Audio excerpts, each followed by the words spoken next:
Better.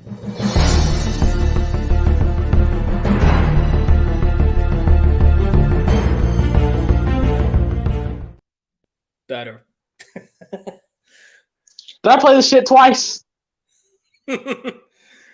Yeah. My fault. It's a delay on my end. I don't know if the shit goes through or not. But yes. Good afternoon, good evening, good morning for some of those. Welcome to episode 45 of the Primetime Gorehounds, where tonight me and Paul will be watching the 1998 slasher film Halloween H20. Glad that you guys have been on this lovely Friday night to sit down, hang out with us, the Primetime Gorehounds, on this lovely day before New Year's Eve. So happy New Year to everybody. Hopefully everybody had a great Merry Christmas, and hopefully everybody has a Happy New Year. So Paul, how are you doing on this lovely Friday night? Well, I'm doing pretty good. Just finished doing a video game stream at Generation Zero. Managed to edit some photos from the recent basketball game. Dude, that basketball game between the Bristol Flyers and my team, dude, that match was fierce as fuck. We dominated the first half, but then we kind of fucked up on the second half, but we still put up a good fight either way. And then the game that happened today in London against the London Lions, which is like the top tier team in the British Basketball League, they kicked our asses on the first half. We tried to come back on the second half, but we still came up a little short. But two decent games either way. Oh wow. That's sounds interesting. It was. Well, as for me, like I said, I had a really, really chill Christmas. Didn't really do a lot. Hung out with the fam and the little sister. Then I just kind of chilled. It has been a crazy week because literally last week, around this time last week, it was snow, 36 miles per hour wind chill, 37 degrees below zero. It sucked. Fast forward a week later, it is now 50 degrees, sunny, no wind chill. The snow has been pretty much disappeared at this point. Mother Nature is a bitch. Damn, it's going to be a few months till I see weather like that. Yeah, man. Yeah, it's been a very interesting weather. Hasn't been that bad. Has not been that bad at all, which I'm cool with. That's cool, man. Absolutely cool. Yes, indeed. So, tonight we're going to be watching Halloween H20, 1998, literally 23 years ago? This was going on 25 years now. 25 years ago. Now, Halloween H20 is a very, very interesting film in the legendary franchise. This was the movie that was the original The End. It was Halloween before Halloween Ends. You have Jamie Lee Curtis coming back for the first time as Laurie Strode. And it's supposed to be, it's a 20-year celebration for a lot of people. This was their first introduction to the franchise. A lot of people love this film. They're very nostalgic towards this film because, like I said, this was the first Halloween movie that they saw, or the first Halloween movie they saw in the movie theater. This movie is held in very high regard. I remember watching it when I was young. I did a review on this. I remember loving the film. I loved it. I loved the story they were telling. I loved the arc of Laurie Strode. Looking back on it, I could say that her story was probably done better here than in the new movies. Yeah, I remember really enjoying it. It's been a while since I've seen it, so I'm definitely looking forward to this. Paul, when was the first time you saw Halloween H20, and what were your initial thoughts after you saw it? Well, I was 14 when this movie came out. So I actually managed to sneak into the cinema when I wasn't supposed to because this was an 18 rated movie in the UK. So me and a few friends, we actually snuck in to go see this. And I remember just having a blast with this movie. And plus, also, some of my school friends at the time, they never saw Halloween before because they only just started getting into horror movies. And at this time, I've been watching horror movies for a good 7 or 8 years in my life, right? So and this movie also came out during the peak of Scream. Keep that in mind, folks. This is around the time Scream was running wild and all over the place. But I remember when I first saw this movie in the cinema at the age I shouldn't have, by the way, folks. And I actually enjoyed it. I thought it was a pretty good, solid sequel. I thought it was, in a way, a bit of a return to form, getting back on the right track after the last two movies being, especially the fifth one being an absolute shit show. Part 6, I actually did kind of like, but it was a far cry from from the fourth movie, which I felt was a solid sequel. So it was nice to see this movie get back on track with H20, and it was also a good celebration of the franchise, which was 20 years old at that time, and had some really good moments in it. And plus, like I said, this was around the time when Scream was around. You could tell this movie had a bit of a Scream feel to it in terms of the look of it, the presentation, the way the characters were, and also the music had that somewhat of a Scream vibe. And I will say this as well. I have to admit, I felt that the Halloween theme that played in this one, I felt was pretty damn epic. It's actually one of my favorite Halloween themes next to the likes of Halloween. The original Halloween theme obviously was a good one. Halloween 4, I felt had a good theme. And I felt Rob Zombie's Halloween theme was good too. And I did like the recent trilogy one too, but I felt that this theme on this one was very, very epic. It fit, in my opinion. So, yeah, but as far as how long it's been since I've last seen this, it has been, I think, about 6 or 7 years since I last saw this one. I enjoyed it still. I enjoyed it back then. I got a feeling I'm probably going to enjoy it now. So, yeah, looking forward to seeing this. And I'm just seeing what Philip just said in the chat box here. He said the original John Carl Buchler's mask in this one was in here, including the one that was made by K&B, and of course Stan Winston, and of course that CGI mask. Like, what the fuck? Why would you have a CGI mask in this? But hey, it is what it is.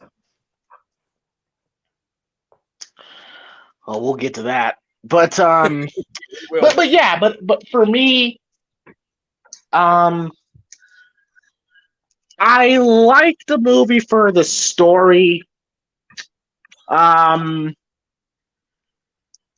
gonna say it right now, I do not like Chris Duran as Michael Myers. That's fair. I did not like him then, but probably the most least intimidating of we've seen, and we'll explain that as the film progresses. But I'll say this though, unlike Halloween Ends, this movie builds towards Laurie and Michael. This whole movie builds towards that. Halloween Ends did not do that.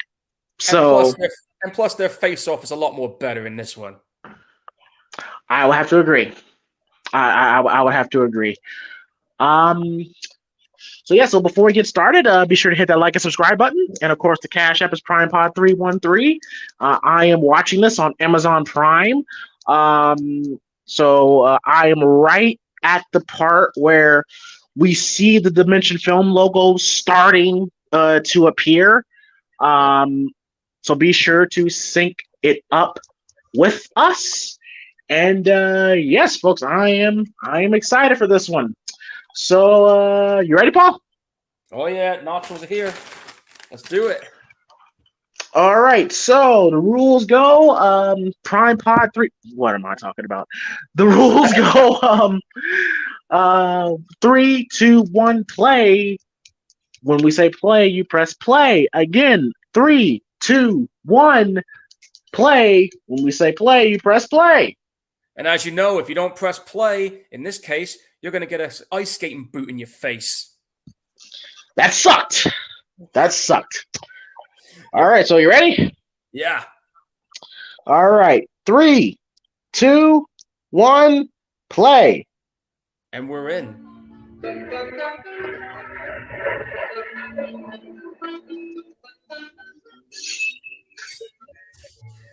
Man, 1998, when Halloween was still a big deal back then. It still is to some extent in the US, but those were simpler times in the 90s.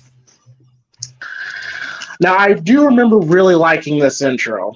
I thought this was a very good intro. See, movie starts in Langdon, Illinois. We get Nancy Stevens as Marion Chambers coming back for the first time. Mm-hmm. October 29th, 1998. Got the Mr. Sandman song playing, which is a nice little connection to the second film. Agreed. And then that. Like I said, I really remember liking this intro. It has that fall, you could tell it's fall, Halloween time. You know, we see the kids running around, we see the leaves on the ground. I thought this opening was very, very good. Yeah, very well presented how they did this. I mean, Steve Miner did a pretty good job directing this scene here. And plus, you know, yeah, go on. But the reason why I've kind of noticed that over the years, this movie has kind of been getting shit on these past recent years. Why?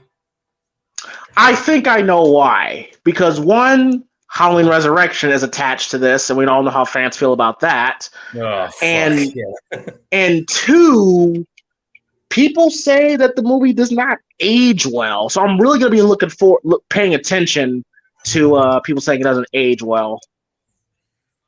Yep, there's a young Joseph Gordon-Levitt. Get the fuck out of here. That was him? Yeah. Shh, I didn't fucking realize that. Yeah, young Joseph Gordon-Levitt. Yeah, the last film I saw him in was, I think it was Looper. Yeah, who'll go on to have a really, really successful movie career.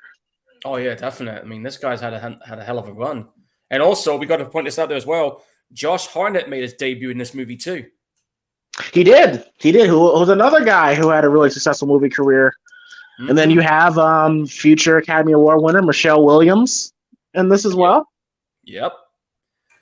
And of course, we've got LL Cool J in this as well.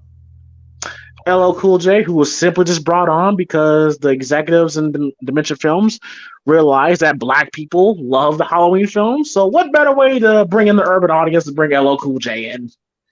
Makes sense at that time, I guess. And like I said, when you look at this movie, it clearly, for me, it has that Scream influence on there. Because like I said, Scream. Not yet.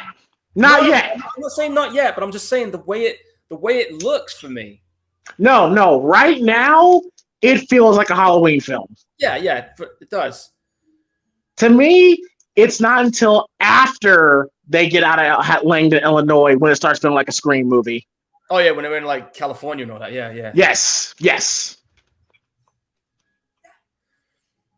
And like I said, I think it was a good move that they got Steve Miner to be involved in directing this because, as you know, he's had experience in doing horror movies. I mean, he did Friday the 13th 2 and 3. Yeah, because they said that originally John Carpenter was going to come back. Man, wouldn't that have been something if he did? Yeah. When they signed Jamie Lee Curtis on, she wanted John Carpenter and Deborah Hill to come back. It's kind of like just bringing the band back together. Only problem was John Carpenter got a little too greedy and asked for $10 million to come back. Damn. And then, Weinstein was like, fuck you.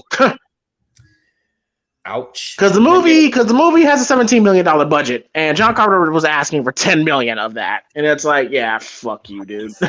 Yeah, that would have been a $27 million movie if they had to go that way, but nah. And keep in mind, John Carpenter's my favorite director of all time. But 1998, John Carpenter wasn't really popping like that. No. I mean, I did enjoy Vampires. I thought that was a fun film. That was after this. Yeah. And of course, before he did vampires, it was Escape from LA. Which was in. I actually got it on 4K. That's actually, and it's funny too, because even John Carpenter says that he felt that was the better movie of the two. And I'm like, okay. I disagree, but okay, John. Yeah. I thought it was a good action movie, though. I mean, that aside. But it's good, but come on. It won't beat the original. Even I know that. Come on now. But as a fun action movie, yeah. Now, like I said, I really dug it. It's suspenseful. It's tense. You kind of get the feeling, because Joseph Gordon-Levitt said that nobody's in the house, but you kind of get a sense that Michael's lurking somewhere. It very much captures the spirit of the first two films. Yeah, which is a really cool touch to them to put this on there. Because if they didn't have that on there, this probably would have not translated very well. And I'll say this, Paul, Nancy Stevens, Marion, was utilized better here than in Halloween Kills. That I will actually. She had more to do and served more of a purpose.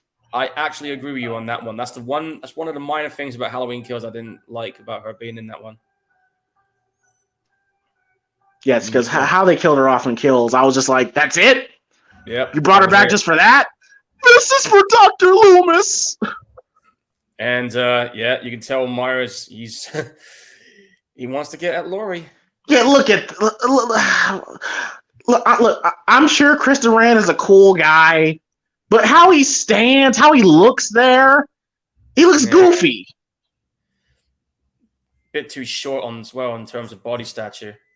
No, I mean in terms of body stature, I could see it because he does look like Nick Castle. Right. Fine. In terms of body stature. Yeah. But how he moves, how he walks, his mannerisms, I don't buy it. They said Chris Duran said he didn't see the movies, so he just went into it, tried to make it to his own. God bless him. But to me, it did not work. It did not work. Yeah. He basically tried to make it his own, but for a lot of people, it didn't quite translate well, especially diehard fans like us. No, it did not. No. I mean, I'm sure there are people out there. Oh, in the face! That sucks. Well, thanks for coming, dude. Now, Paul. Now, Michael's wearing the Halloween 6 mask in this scene. Let's have a look. Oh, yeah, you're right. He is. That's the Halloween 6 mask. Now, you see how he moves there? Now, how he moved right there when he walked in the house? He looked fine. He looked like the first Michael. He looked like the Michael from 78 there. Yeah. Oh, and this how he moves here is fine. Yeah. And there's one thing I need to point out too, right? Because if this is like a direct sequel to Halloween 2, where's the fucking burns on his hands? Oh man, you got there before I did. Yeah, I'm a detail freak when it comes to that stuff. But he's wearing the Halloween 6 mask, and I'm just like, why not just have him wear that? He looks great. It looks great on him. It's a nice mask. It's a really nice looking mask. She's whooping his ass, low key though. Yeah. And guys, keep in mind, Michael Myers was 41 at the time when this was happening, so he was like still in his prime. Yeah, that's 41's not old, bro. No, I know. That's what I mean. I mean, shit, I'm gonna be 40 this upcoming year. Yeah, now there goes Marion, but it felt like she served more of a purpose here than she did in Kills. In Kills, it just felt like this. Kills, it felt like she was just there to be there. She was just there for a paycheck. Let's just call it like it is. God bless her. I'm happy for her. And this is 1998. Look, she still looked great. You know, I thought she was low key fine in the first two films, honestly. But she looked great here. She looked at 70 years old. She looked great in Kills. But yeah. And this is when we get that total bullshit explanation. We're about to get it right here. They never found his body. Right here, it's coming up. And that's it. That's it. There's no explanation. They never found his body. It's like, wait a minute. In Halloween 2, he was burned. He He was nothing. He was He was a nothing. fucking human barbecue. And that's it. Like, they never found his body. I'm just like, huh? Now, Paul, that flew in 1998. You want to know why that flew in 1998? Because people didn't care about continuity. The internet wasn't really a thing yet. People just kind of took it and be like, okay, they never found his body. If that happened today, people will be pissed off. Oh yeah, like I said, we got the internet, you got the fan base, and now they got details into everything. Yes, like they never found his body. People like, you like it, Paul? Yeah. I'm not the biggest fan of it. I just think, I don't know why, it just sounds a little epic to me. That's just me. I get it. I get it. I just felt, those little. It's the last film. It's supposed to be big, but yeah, the like screaming in a way, the music bit. Oh yeah, there was a bit of a goof here. If you look at the newspaper, right, where it says about Laurie Strode surviving, you look at the date and it says 1968 on it. Oh, Jesus Christ.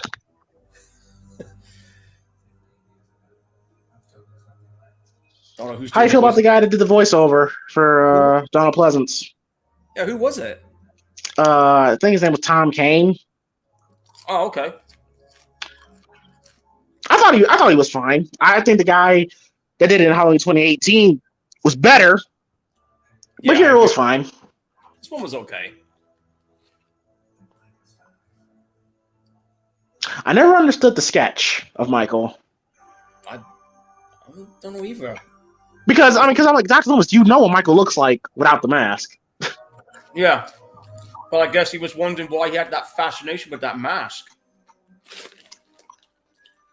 Let's you see all the newspaper clippings. We get the idea that because they never found his body, that Dr. Loomis was still searching for him. Still trying to track him. That image there is from Halloween 6 with Loomis there.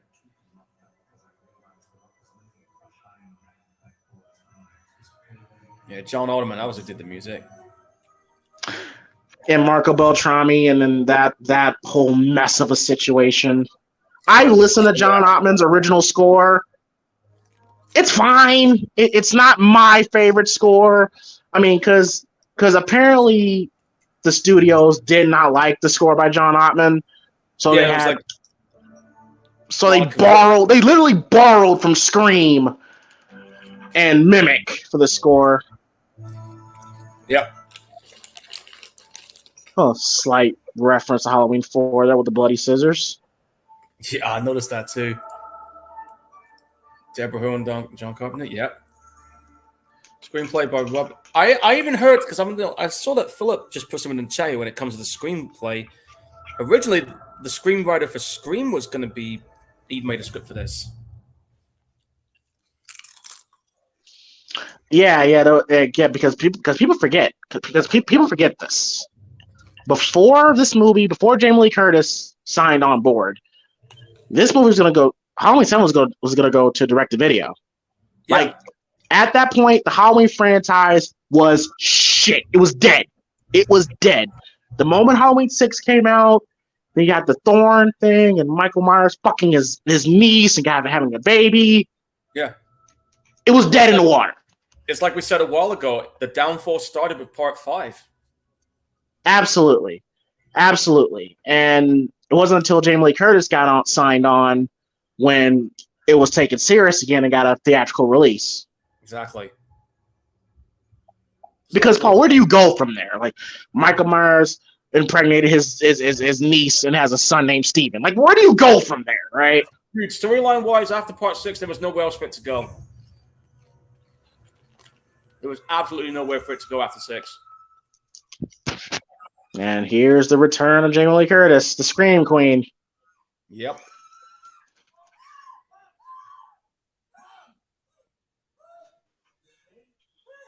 I think she was 44 when they did this too. And she looks great. She looks great here. She's still hot. Definitely still hot. This is 4 years after True Lies. Yeah, 4 years. Yeah. I've never understood the short hair thing with Jamie Lee Curtis, but okay. Oh, she's had that short hair since the 80s. Yeah, I just don't understand it sometimes. It looks fine. It looks fine with her. It looks fine on her. It's just me though, but yeah, some people like it. It's cool, but yeah, yeah, like I said, Jamie Lee Curtis was like, she was in True Lies, and her career has been on a roll as of late at this point. You know, with all the films that she went in before she got to this one. Oh yeah, she's a certified A-list movie star at this point. Yep. Summer Glen, California. Now people criticize this film because of the California setting. And for me, it doesn't bother me because it makes it different. Because this is the first and only Halloween film that's not in Haddonfield. Yeah. So it makes it different. But I will agree, Paul, it is one of the bad things about this film because the fall aesthetic is greatly important in these Halloween films. Exactly. Greatly important in the Halloween films. And when you set it in California, you kind of take that very important element away. So I can see why people hate it. I honestly do. Yeah, because Haddonfield's like Midwest territory, isn't it? Yes, it's in the Midwest. Yeah. Yeah, and when you're going, but here it's bright. You could tell there's a big budget behind it. Like I get it. Like I see both sides. Exactly. But California has a way of doing Halloween as well. They do it differently compared to where other territories in the U.S. do it. You know. Never seeing, Mom and John, who has a good relationship, but established that she's very overprotective of her son, understandably so. I don't blame her after what she's gone through, man. But at the same time, no, I mean, Paul, we've been there. I've been there. You've been there. I'm pretty sure a lot of the guys that's watching this here, once we reach a certain age, we're just like, okay, Mom, I get it. Just leave me alone. We get to that age. We've all been there, man. I mean, there were times where I'm just like, come on, man, you gotta let me do my own thing, Lou. Come on. Yeah, just let me do my own thing, Yeah. We still have a great relationship, so. But I mean that teenage angst, Oh yeah, we've all been there with teenage stuff, man. I mean, shit. There's Jodie Lynn O'Keefe, who I used to have a major crush on when I was younger, and the kid from Jumanji. Oh yeah, that's right, she was. Who apparently, well, I'll get to it in a second here. Now, Paul, look how goofy Michael looks here. All right, let's do it. Does he look goofy to you? That mask looks like shit. There was a little bit of a nod when he walked in. I was just like, Myers, don't do that. I hate that you see his eyes. I really do. Why do they want us to see his eyes?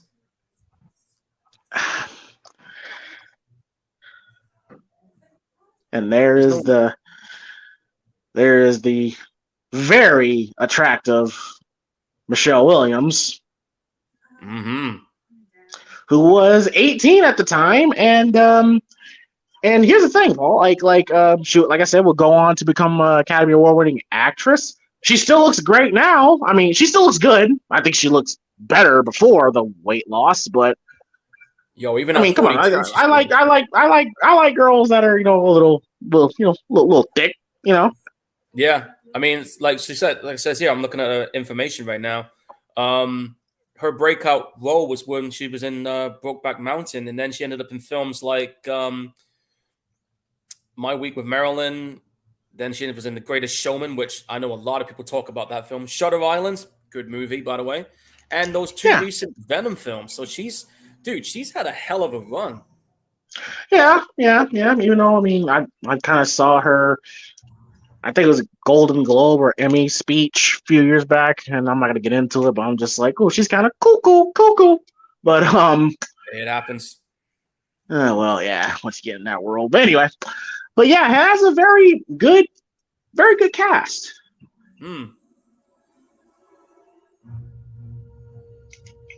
Oh damn, that was a good car too. Now think about this, folks. Michael has literally been driving.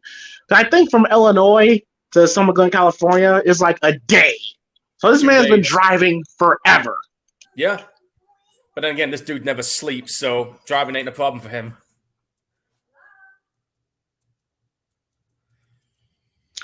And a scene that Halloween 8 2018 clearly copied. Yeah. The only difference is, though, in the 18 one, we know what happened in that scene.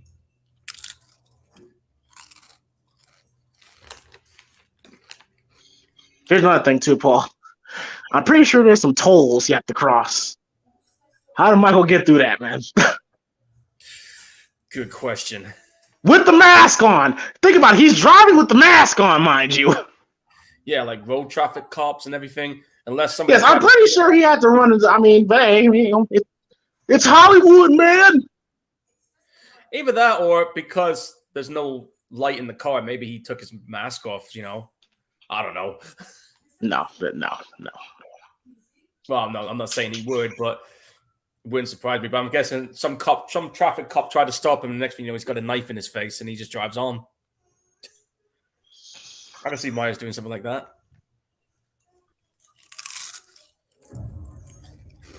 This is a very tense scene. I will say that. It is a very good scene, yeah. You just snatches the bag just like that. Just snatch that shit. Yeah. Dude, that mask. It looked good there. Yeah, it looks right there. He's like, bitch, I wish you would. I wish you would try to get this back. Yep. You want to do this the easy way or we'll do this the hard way? Yeah, really? I love how he looks back. He's like, bitch, don't even try it. Stay your ass in there. I know.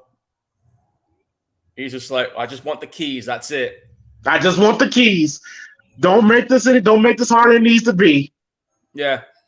He could have done it, but he was just like... He could have done it. Yeah, you're right.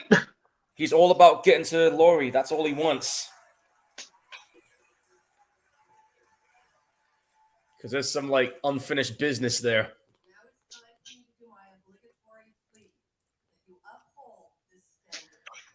Kind of makes sense that Laurie Strode ends up being a school teacher in this one.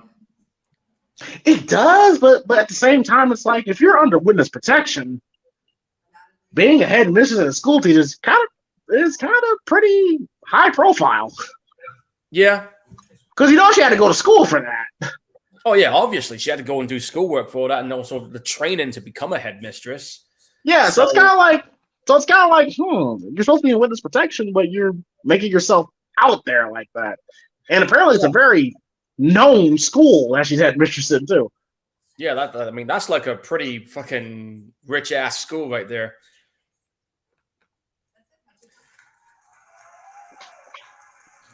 All right, now, Paul, I'll tell you right now, you could take Jodie Lynn O'Keefe. I'm taking Michelle Williams. Okay. All right, cool. That's final. We'll probably swap somewhere down the road, but yeah, I'll settle for now. Hey, Janet Leigh. Legendary. You know what's funny? They said that before Janet Leigh got the assistant role, they were originally going to give it to PJ Souls. That would have been interesting if they did do that. They tried, but apparently PJ Souls kept on. No. She just kept on kind of giving them the runaround. Like, she didn't really give them a straight answer whether or not she would do it or not. And they were like, "Oh, fuck this! We'll just give it to Jamie Lee's mom." She should have just given him a clear-cut answer, man.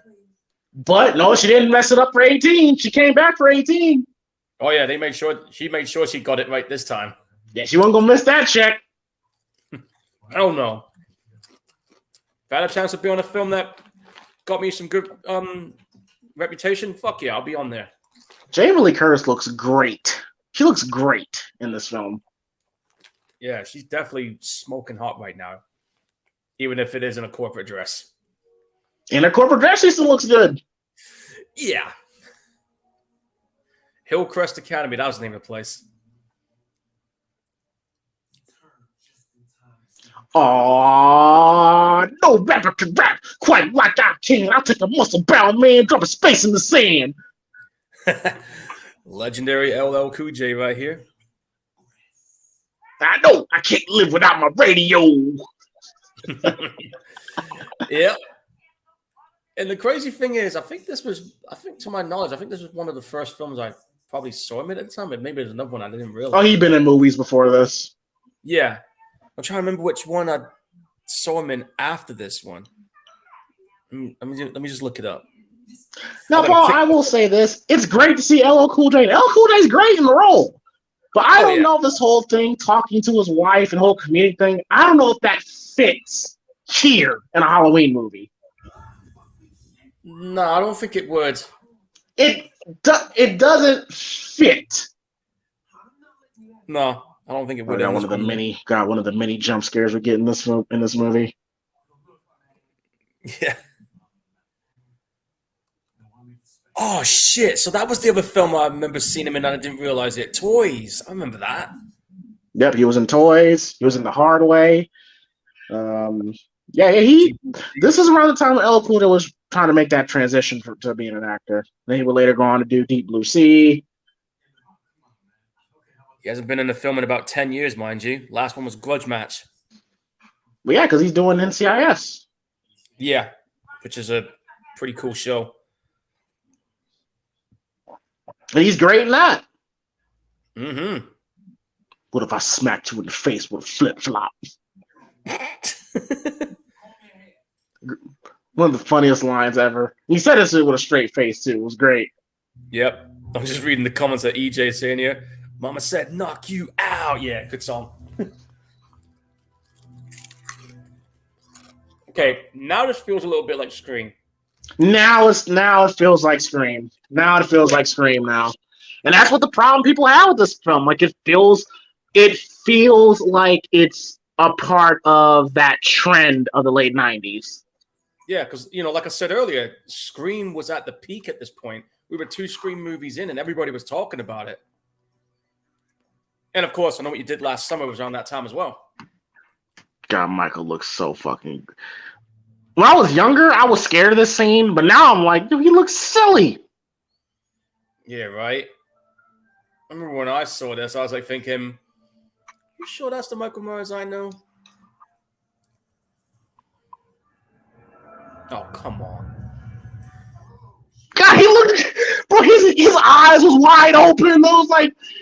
I'm not... I'm just like, we don't need to see his eyes, dude. Now I get, Laurie is clearly freaked out because it's Halloween, but Michael, I do not like how Michael's presented here. I don't. He looks silly. Yeah. Laurie. I was just like, yeah. Yeah, he just casually walks up and is wide-eyeing her, and I'm just like, nah, dude, that's not the Michael Myers. That's not what he would do. No. In broad daylight, it's like, eh. If it was a nighttime scene, okay. But in the day, Yeah, but like I said, like the biggest problem people have with this film, is it's a Halloween. It feels like Halloween in the Scream universe. Yeah, it's like I said, it was around that time, and some of the traits from Scream were in this movie.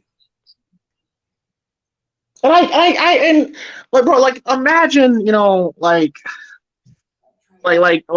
Halloween, you started the trend. Don't be a part of the trend. Right? But I think they just wanted this movie to kind of blend in for those people who Scream and never saw a Halloween movie before, Yes, it wanted to satisfy, the older fans, and they wanted to bring in the younger audience. That's why they got Josh Hartnett and all these people in. And it makes sense. And for better or for worse, to an extent, this movie did bring in some new fans.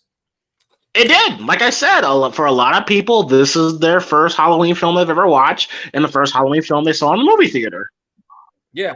For me, it was definitely the first Halloween film I saw in the cinema, even though I had to sneak in because I wasn't old enough. But yeah, this was my first cinema experience I've seen of Halloween at the time. Oh, where are you at now, Paul? I am now, let's see, 32:25. Laurie Strode's just talking to the guy that's in the bar. She's drinking on the wine glass now. Is she drinking on the wine glass now? Did she just ask for another drink? Yeah, and then some dude just decided to be a Grim Reaper on the window. Yeah, showing that she's an alcoholic. Yeah, she's still like mentally fucked from all that she went through. She's down in those wine glasses like they're fucking soda. The one thing that the Halloween H20 2018 proves, she can down a fucking glass of wine. Oh yeah, and she down that. She likes to party.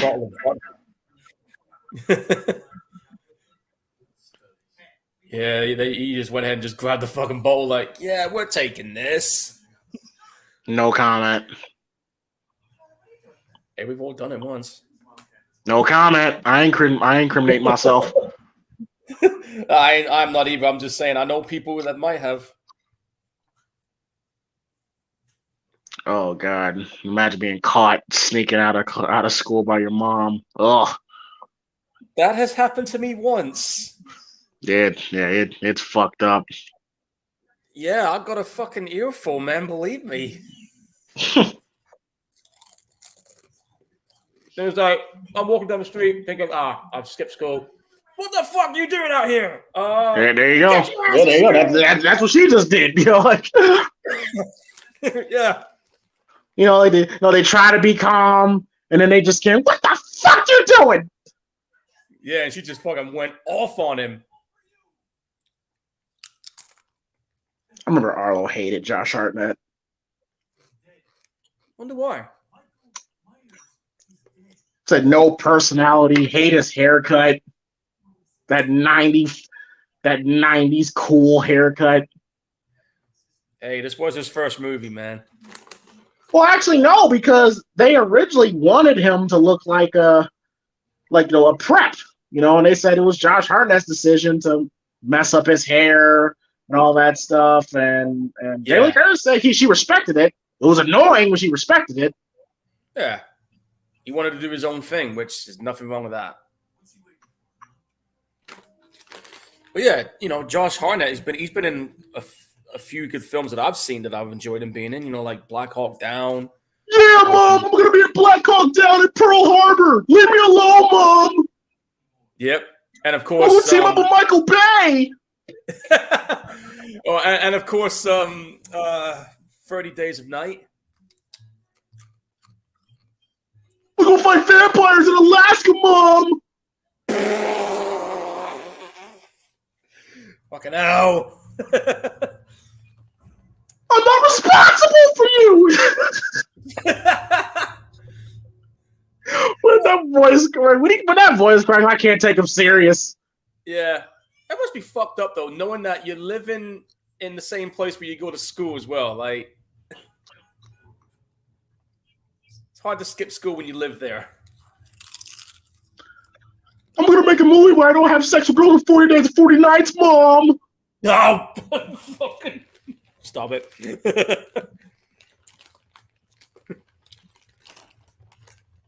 That's a creepy ass van he's in. It actually is. It's almost Jeepers Creepers like, but that's another topic for another day.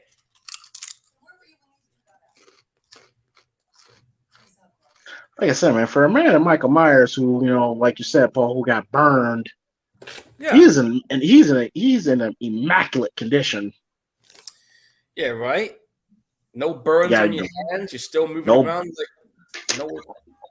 Moving around, his eyes are fine.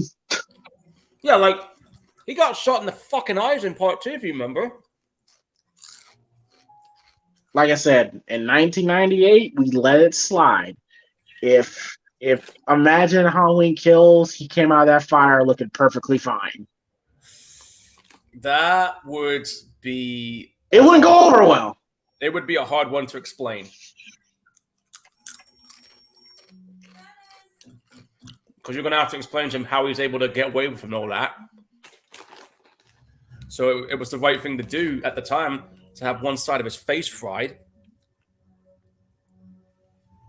With the mask, of course.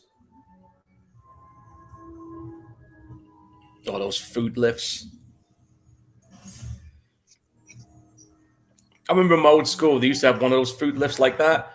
And instead of me going up the stairs, because at the time I was a lazy bastard, I couldn't be asked to go up the stairs, I used to sneak up into the lift and take the lift up to the next floor for class. That's funny.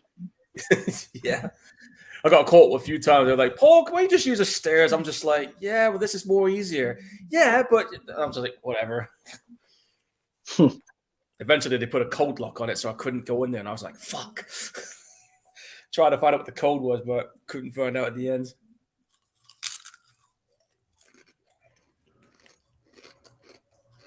Actually, you know what, Paul? What? I kind of would have liked it if Molly was Laurie's daughter. Because I feel like there would have been more of a connection there, in my opinion. You know, now that I think about it, I think you're right. Because Molly is like Laurie, you know, she's a bookworm and all that stuff, and just like how Laurie was. Like, because John here, he's more of a rebel. Yeah. He's more like Annie than anything. Yeah. I think it would have made more sense if they had her being Laurie's daughter, but I guess Laurie's daughter, yeah. Yeah, but I think they wanted to do something different at the time. And I reckon that's why when you saw the 2018 one, you had Laurie with a daughter and a granddaughter. So I think that was them trying to fight. Poor Danielle Harris, man. Danielle Harris wanted to be in this movie so bad. Yeah. Still shocking. Because I'll never forget, Paul, when I first watched this film, not knowing what I know, I was like, how come there's no mention of Jamie? That's what I found interesting. Like, at the time, I did not know they completely disregarded 4, 5, and 6. Yeah. And then that time when you saw them all together on that Photoshop, and I know you talked about it on that YouTube video a while back, but when I heard about that, I was just like, damn, that's cold, isn't it? Yeah. Great photo moment there, only to tarnish it because Jamie decided to be a bitch, whether it was because she was having a bad day or whatever, man, but no excuse for that. Yeah. Oh, where are you at now, Paul? They're in the classroom. So I'm about 38-12 in. Oh, yes, when they recreate the scene from the first film. Yeah, like that bit where you see Myers looking through the door. That mask looks like shit, by the way. Yeah, I think that's the K&B mask. The mask that we see in the trailers. If you look at that mask, man, it looks like the eye holes look like bug eyes. God, Michelle Williams was a good-looking woman, man. Oh, yeah. Totally agree. She was just hot in this movie. Yeah, that mask is terrible. Yeah, that mask just looks like shit, man. Honestly, they should have kept the one from part 6. I don't know why they chose to. Agreed. I don't know why they had to go through 3 different masks and then have a CG one. Like, what the fuck was that supposed to do? Yeah, the mask is the first thing you work on if you're going to do a Halloween film. The mask is the first thing you do. Yeah. And try to keep it as close to the original as possible. Right at the part where she gives him the permission slip. Yeah, about to have that on here. And I like that too. And now she's had to take John screaming at her, but now she's willing to take the chains off, and try to move on from it, let John have a life. Yeah. But he's still rebellious. He's like, I've got other plans now. Hey, my mom gave me freedom for the first time. And what's the first thing I do with that freedom? Betray it. Yeah, Mom, because I'm sick and tired of being told what to do, so I'm going to do my own thing. So fuck your free trip. Yes, fuck your trip. I'm gonna go bang my hot girlfriend in the basement of the school. Yeah, I'm gonna bang her instead because that's more fun. Leave me alone, Bob. I'm doing it anyway, Mom. Fuck it. Man.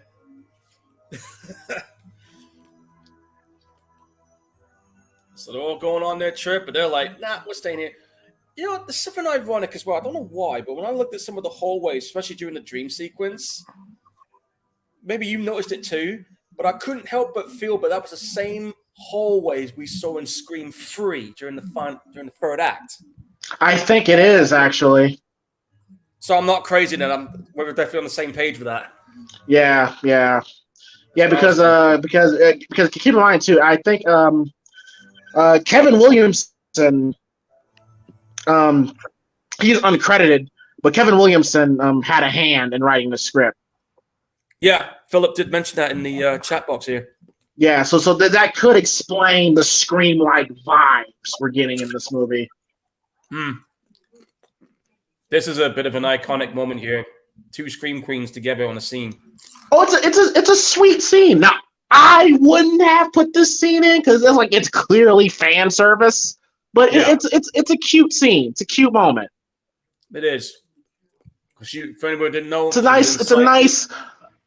Yes, well that too, but it's a nice. It's a mother-daughter moment. Yeah. It's a really good moment, even if it's just for this one scene. And Janet Leigh looks great. She looks great. And Janet Leigh, look up Janet Leigh in her prime, bro.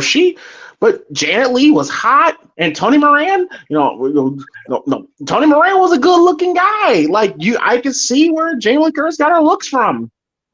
Oh yeah, definitely got it from her mom's side on this one too. Yes, for sure. Janet Leigh was bad. She was bad, man. Look, watch her in Psycho. She was hot. Yeah, and don't forget, she was also in The Fog. The Fog as well. Yep. And that's the same exact car that she drove in Psycho. The same exact car. That's a nice reference. A very nice reference there. Yeah, clearly fan service. Not something I would have put in the movie, but it's a nice little wink to horror fans. Yeah. I think it was like they had to do that in some way. For them, they felt like they had to. They didn't have to do it, but I get why. I know, but they felt like they needed to. Now at the part, Paul, when they pretty much drove past Michael. Yeah. He's like, right, they're gone. Now it's just me and her. I think Michael had no clue that shit was happening. No. Was just pure luck. Yeah. I don't know what he was waiting for, but he was just like, I'm just going to wait here.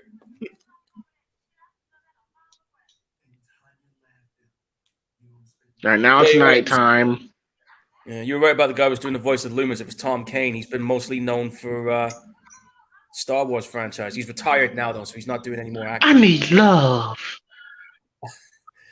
Yeah, and his missus is giving him shit on the phone. That's every woman's dream, having LL Cool J speak erotic novels to him. Why? Yeah, LL Cool J could have been a radio show host. He could have been, yeah. Just strictly for the ladies. Yeah. Because ladies love Cool James.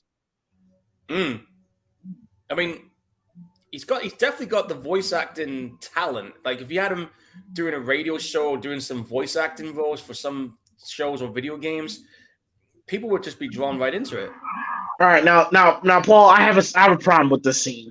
I have a problem with this scene personally. Yeah, he just looked at him and was like, yeah, I'm going to keep walking. Michael wouldn't do that. No, he'd have flat out fucking killed him. Yeah, that was a perfect opportunity. Don't know why he chose not to take it. And then seeing Michael fuck with him. Yeah, I mean, was it really necessary for him to play those kind of head games with him? And there's going to be a moment where we see Michael look like tap the window. We see him step aside like he's playing peekaboo. I wouldn't have done that with him. No. The simple there, not there. That's Michael at his best. Exactly.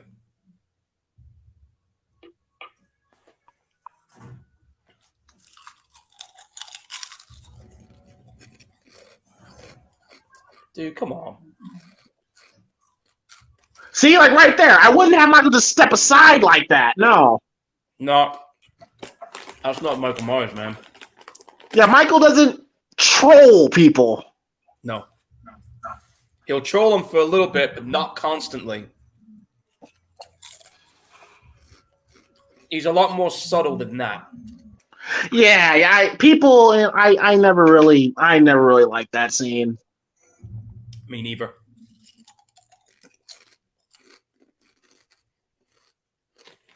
I still thought Ella was gonna die.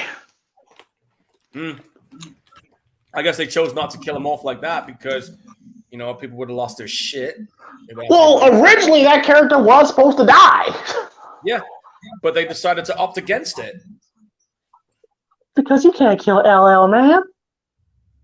Imagine if they did. Can you imagine the outrage? Oh, yeah. Oh, man. Oh, yeah. Black people would have lost their shit. Yeah, they'd be like, what oh, they'd have fucking snap, man. Now, Paul. Now, why say I don't like Chris Duran's Michael Myers? It's this scene right here. I don't like how he walks. He looks awkward. And the mask is different. Nah. I don't buy it. I don't buy it. I don't buy it. I don't find that scary. I don't find that intimidating. It's like he's just casually just waltzing up to her. He looks awkward. Fucking Maniac Cop walks better than him in that scene. I'll tell you that now. You want to see intimidating walks? Watch him in action. No, what I would have done with that scene, Paul, I probably would have just had Michael just standing there.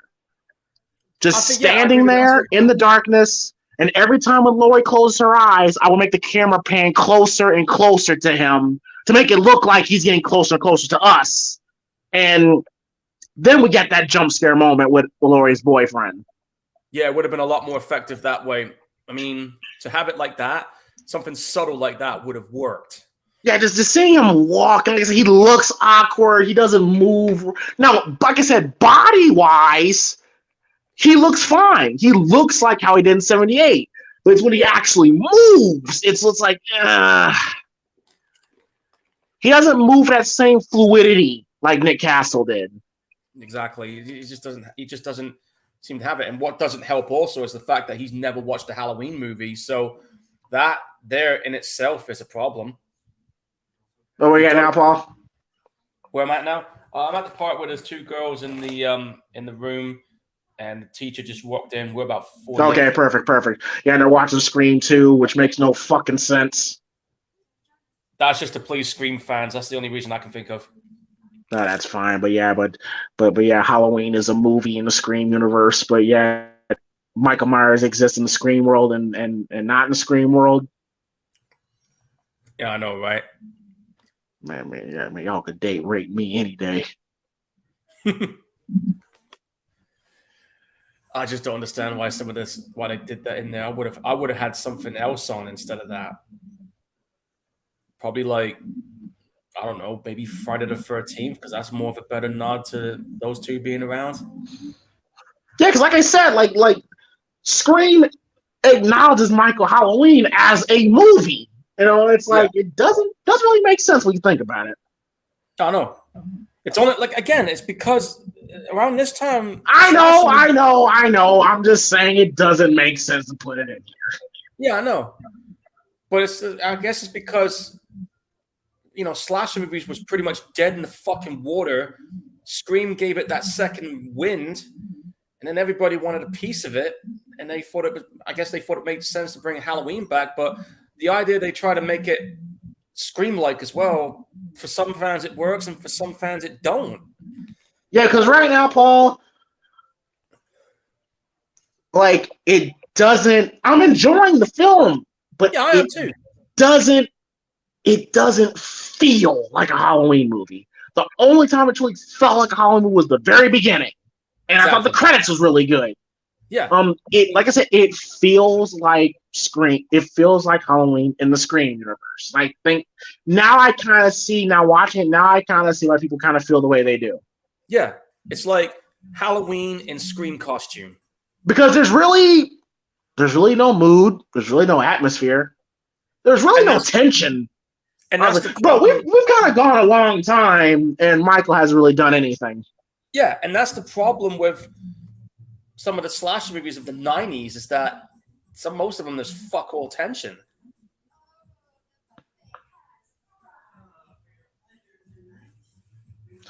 Now, this Charlie character is very interesting. Did you know, Paul, that he was originally going to be the killer?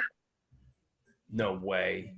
Yeah, in one of the original scripts, Charlie was Corey before Corey, where it was going to be a copycat killer, and he was going to be the killer. He was going to be in the Michael Myers outfit. So they were gonna do a Scream on this movie if they went that. Oh, dude, fucking hell. Yeah, yes and no. Like I said, I did my research and looked at the earlier scripts of these movies, and like they had a situation where he was gonna be the son of Michael Myers. You know, yes, he was gonna be Michael Myers' son. I've read a script where there was gonna be a copycat killer, but Michael Myers is in prison and all that stuff. Kind of like a Hannibal Lecter type thing. Like there was so many thrown away scripts for the Halloween H20 before we got to the final product. I mean, it was an interesting idea, yeah, but I don't think that would have worked at all. Like I heard that the original finale of H2O was going to involve like a helicopter. You know, like it was going to be Michael's going to get chopped up by a helicopter blade. Like it was some crazy shit. Oh, so they were going to go Dawn of the Dead on him with the helicopter blades. Oh, okay. Gonna basically turn this shit into True Lies. You know, can you imagine if they actually went in that direction? I can only imagine how people would have reacted to that shit. I don't want to see that. Michael Myers in an action horror film. Nah. I don't want to either, but could you imagine how people would have reacted to that? I would have liked to have seen it just to see how negative the reactions would have been. So I could be there like, yep, told you it was shit. Now we're at the scene where Laurie finally opens up and tells her about her boyfriend, about her past. Yeah, and she has a homicidal brother. And it took her downing some fucking vodka to do it. Yeah. Booze will give you that courage.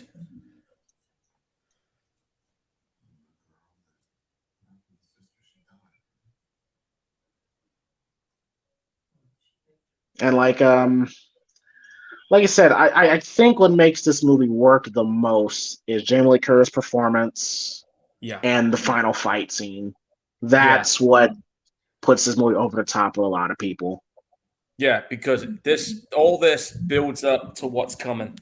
Yeah, it's build up. Like it's build up, and they do a way better job here than they did in Halloween Ends. Way better job, because if this was written by David Gordon Green, Dan McBride, the focus will probably be on like John and her friends instead of Laurie and Michael.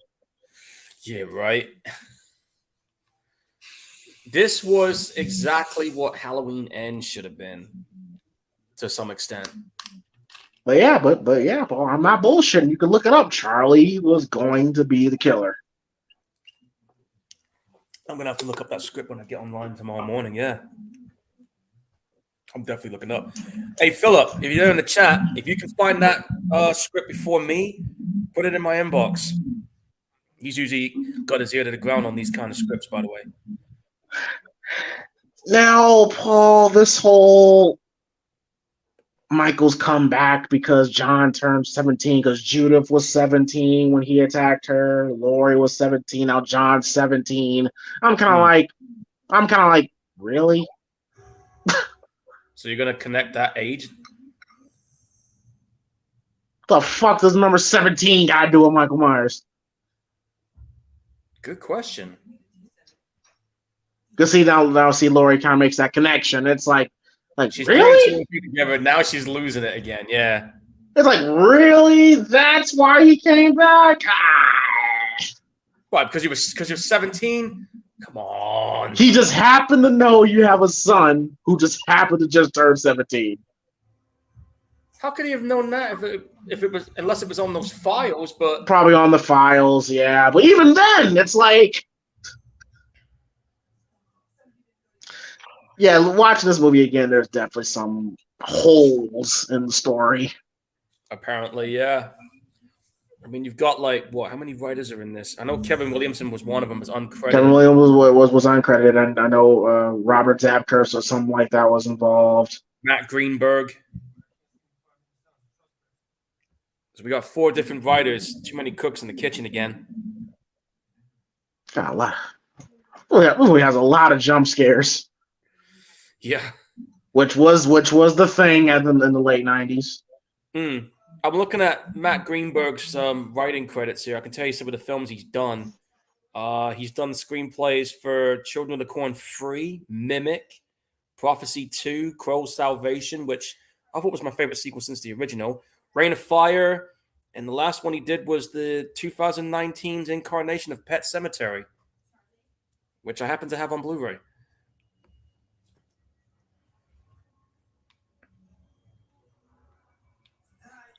Dumb. Enough with the false alarm jump scares, man. Yeah, almost Michael Myers. Yeah, like, fuck, man. And that's another thing, right? Even though we're having fun watching this, and I'm enjoying watching this too, but I kind of sense that same kind of similarity we got with Halloween Ends, where you're hardly seeing Michael until towards you. I understand it's a build-up. I get it. But kind of falls in that same category a little bit. But the difference is the difference is that we're waiting for it to happen, and there is going to be a payoff. Right, and Michael is an actual threat, you know? Exactly, yes. Something that he clearly wasn't in the recent one. Now, Paul, I will say I thought the scene here with the garbage disposal was good tension. Oh, dude, there's no way I'm sticking my hand down in one of them things. I would never put my hand down there. Never.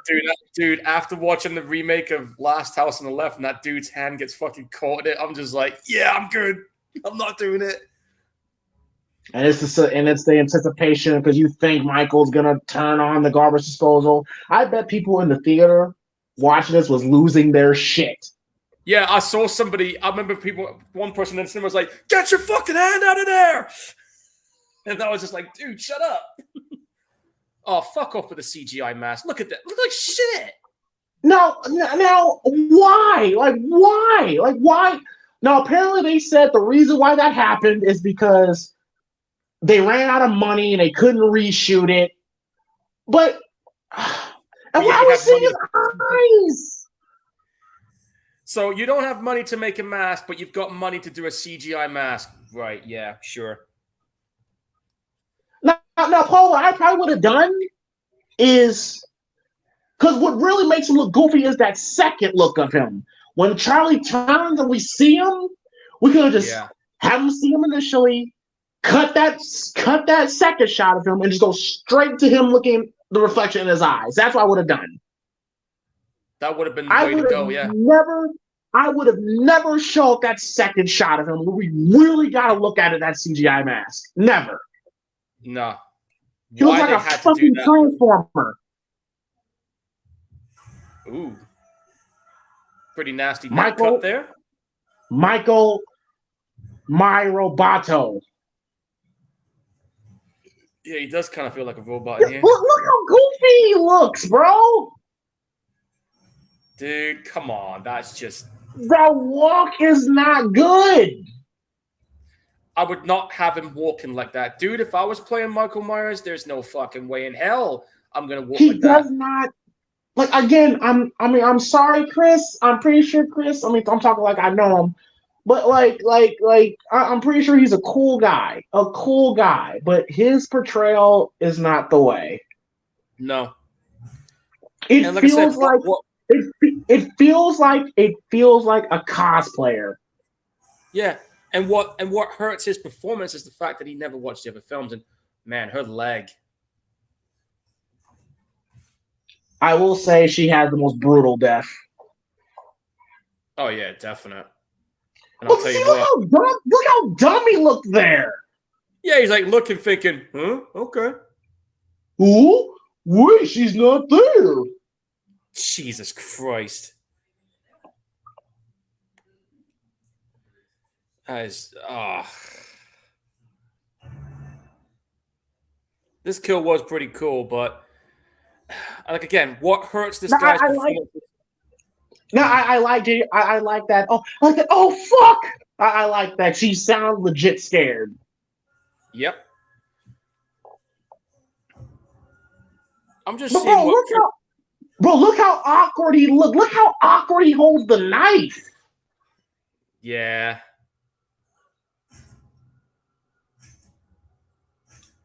See how weird he looks? Yeah, especially with the eyes.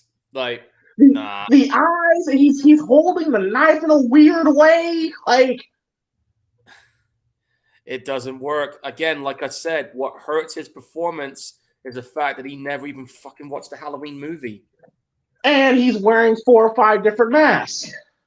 That don't help either. I mean, it's kind of hard to kind of get into a role when your look is changing. And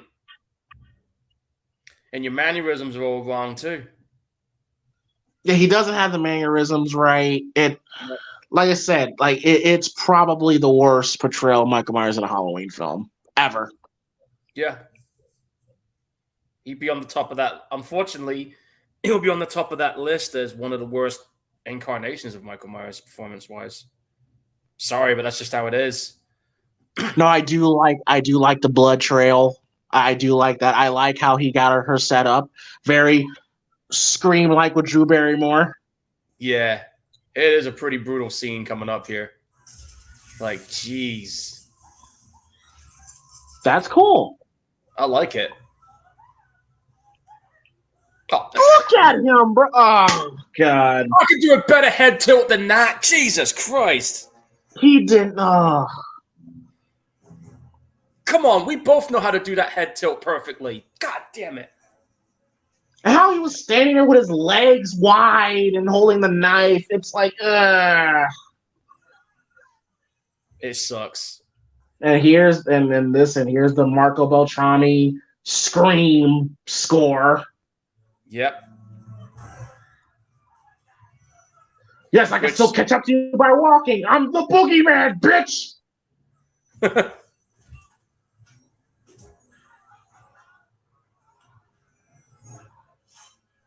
He doesn't hold the knife like that.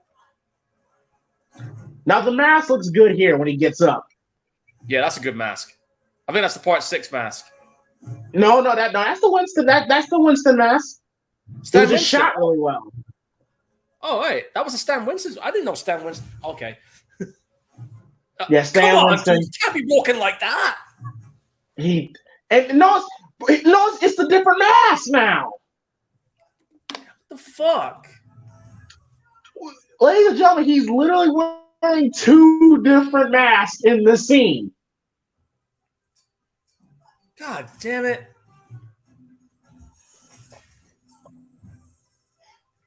I find it hilarious how Josh Hartnett did not phase Michael, but Michelle Williams did with The Rock.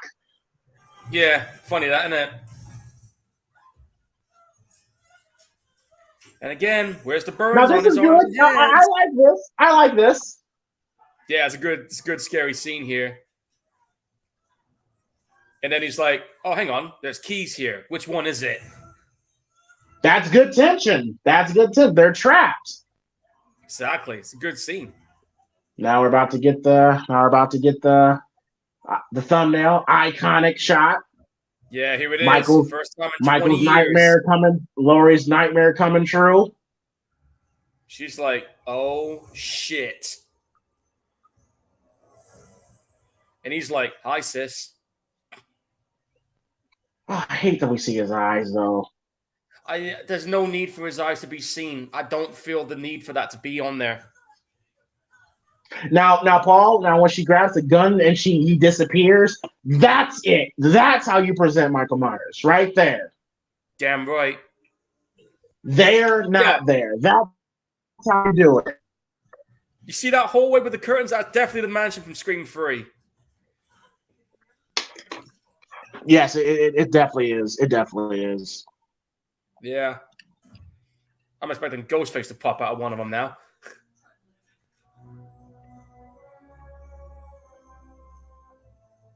What do we do? Try to live. That's all you can do in a situation like this. That's kind of cheesy, but okay. It's a cheesy line, yeah, but it's all. But she's right. It's all you can do in a situation like this.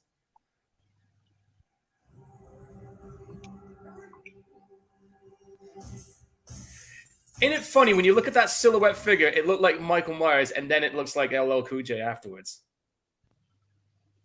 Did you catch that? I don't understand what I don't know what they're trying to mean by that. You know, like another innocent man killed. God damn it.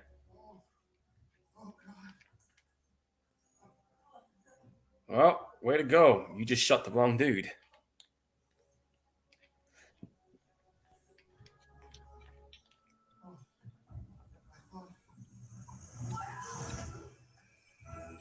And we know this is a reference to Halloween 2. Halloween 2, yep. I just don't like his portrayal. I do not like Chris Durant's portrayal as Michael. I don't either. Again, like I said, and it's all because he has never watched the fucking Halloween movie. But look how he's standing. He looks goofy as fuck with that mask. Yeah. Listen, if he watched at least one Halloween film, he would have got it right.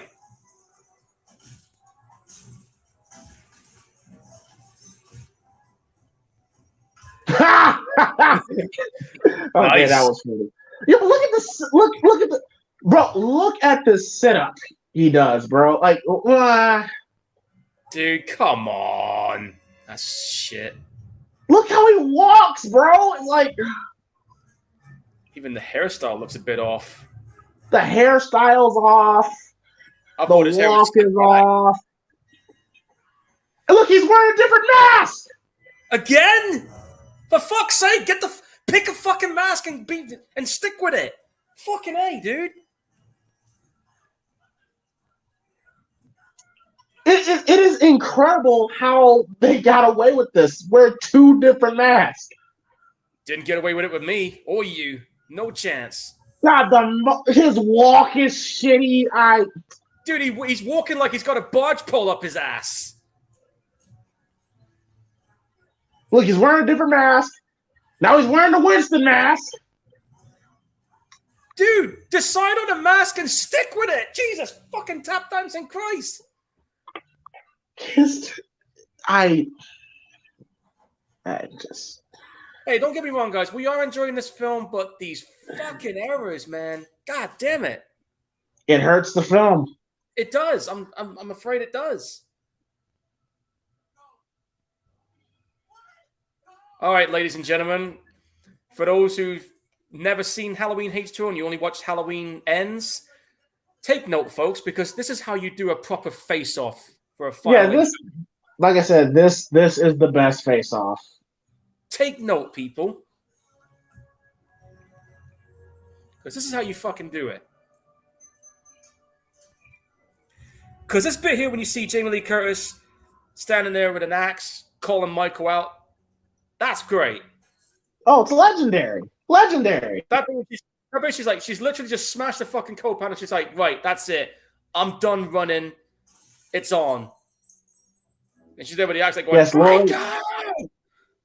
Like, she's done. She's had enough.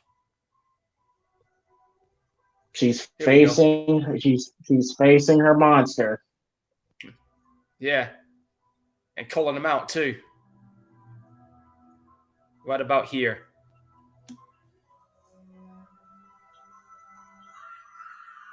There you go. That's awesome. Still get goosebumps. Same here. You can tell she's not fucking playing anymore. She's here to fight. This is it. She's facing her fears, and that's the overall tone of the film. You can't let fear control you. You have to face it. Can't run from it forever. I was not the biggest fan of Michael doing this. It's like he's a fucking ninja now. And I will say also, Michael took some decent amount of damage in this movie too. Yeah, but I'm just like, so you mean telling Michael was hiding up there, bro? Like, fuck. Just have him peer out the shadows. Yeah, shadow would give it away. God, that mask is terrible. Terrible. That mask looks like shit, dude. Now, apparently, Paul, this scene here with the tables, this was a scene that was going to be in Halloween 4, but they couldn't do it because of budget. And plus, there was a kid involved. Well, that too, but apparently it's going to take place in a classroom, like in the scene when Jamie's in the elementary school. Yeah. Michael's on top of the table. I like that. It's a good shot. Ah, shit! Damn. What are you going to do, Laurie? Think of something. There you go. No, Michael's fucking with her right now. Yep. I love how Michael plays with her for a second, then he's like, "Man, fuck this." he's like, I'm done. He's like, I waited 20 years for this shit.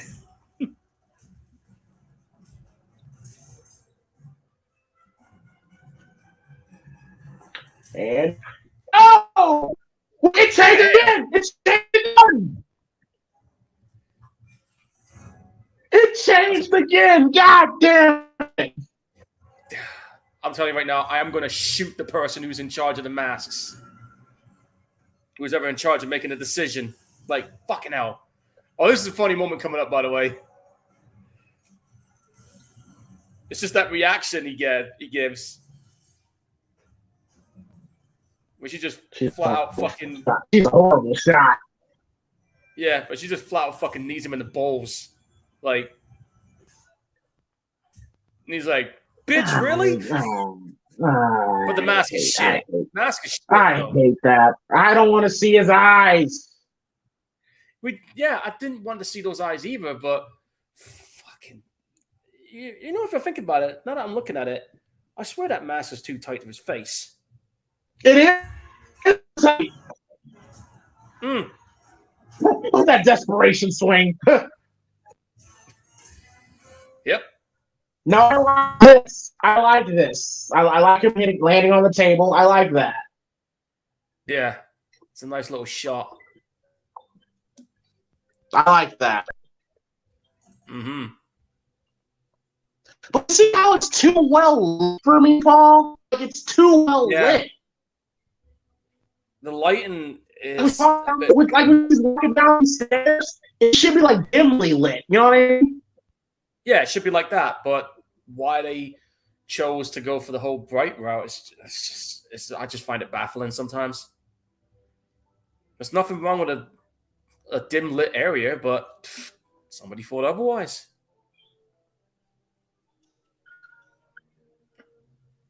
I'm about to finish. Lighting you can tell how you tell it's not out because his eyes are closed.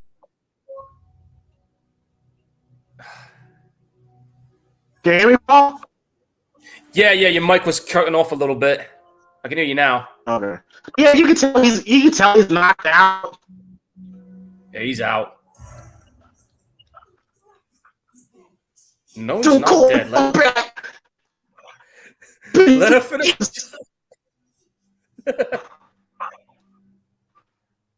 he took some damage there. Look at that. Now, Paul. Yo.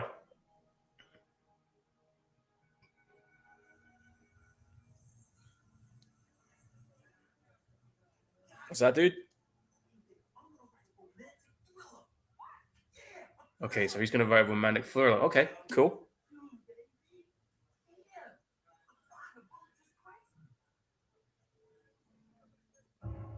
You still there, James? I think he's having mic issues. All right, so Myers is in the body bag. She knows it's not over. She's going to make sure he's all the way dead.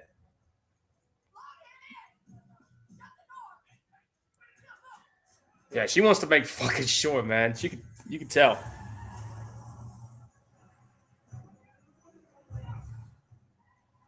And off she goes. Now, Paul, we're supposed to believe this is a paramedic.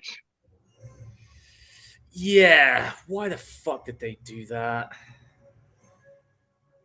And Paul, in no way, shape, or form, they would zip his body up without taking the mask off.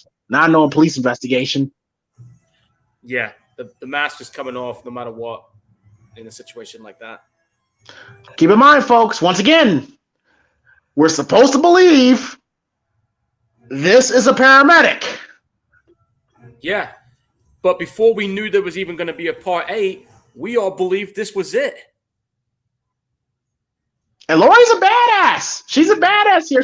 She pulls a gun out on a cop, steals the cop's gun, Yeah. basically commits Grand Theft Auto. Like, she's a badass here. Yeah, she's, like I said, she's had enough. She wants this done once and for all. Yes, her arc is great. Like, she's scared, but now she's a fighter. Exactly. Look at this shit. Look at this shit, man. Ugh. Yeah. This ain't Michael Myers. Why would he lunge at her? Yeah, really. See that goofy look on his face? Yeah, I saw that goofy ass look on his face. Oh, shit! Halloween 4, anybody? No, don't get me started. Yeah, let's disregard Halloween 4, but you do what Halloween 4 did. And I'm sorry, I love Jamie Lee Curtis, but Rachel did it better. Oh, his sit-up is terrible! Oh, fuck off with that sit-up. And you know what? He did it with his legs. Oh, legs wide, because he couldn't do it like Nick. Guess he never watched The Undertaker either.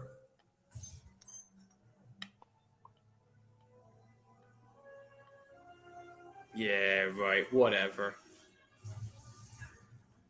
And she throws on. Lori is willing to destroy herself to destroy him.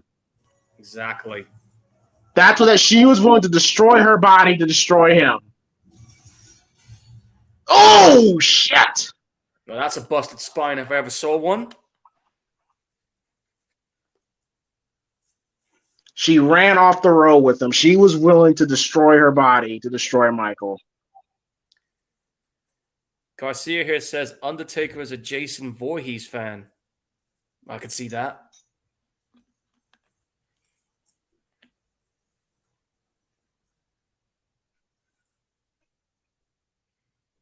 Man, she got battered in that truck wreck.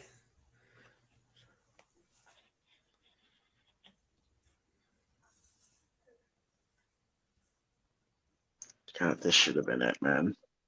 This should have been it. I mean, for me, the true ending for me is the first film. But the two best films post Halloween 78 is this and 4. Yeah.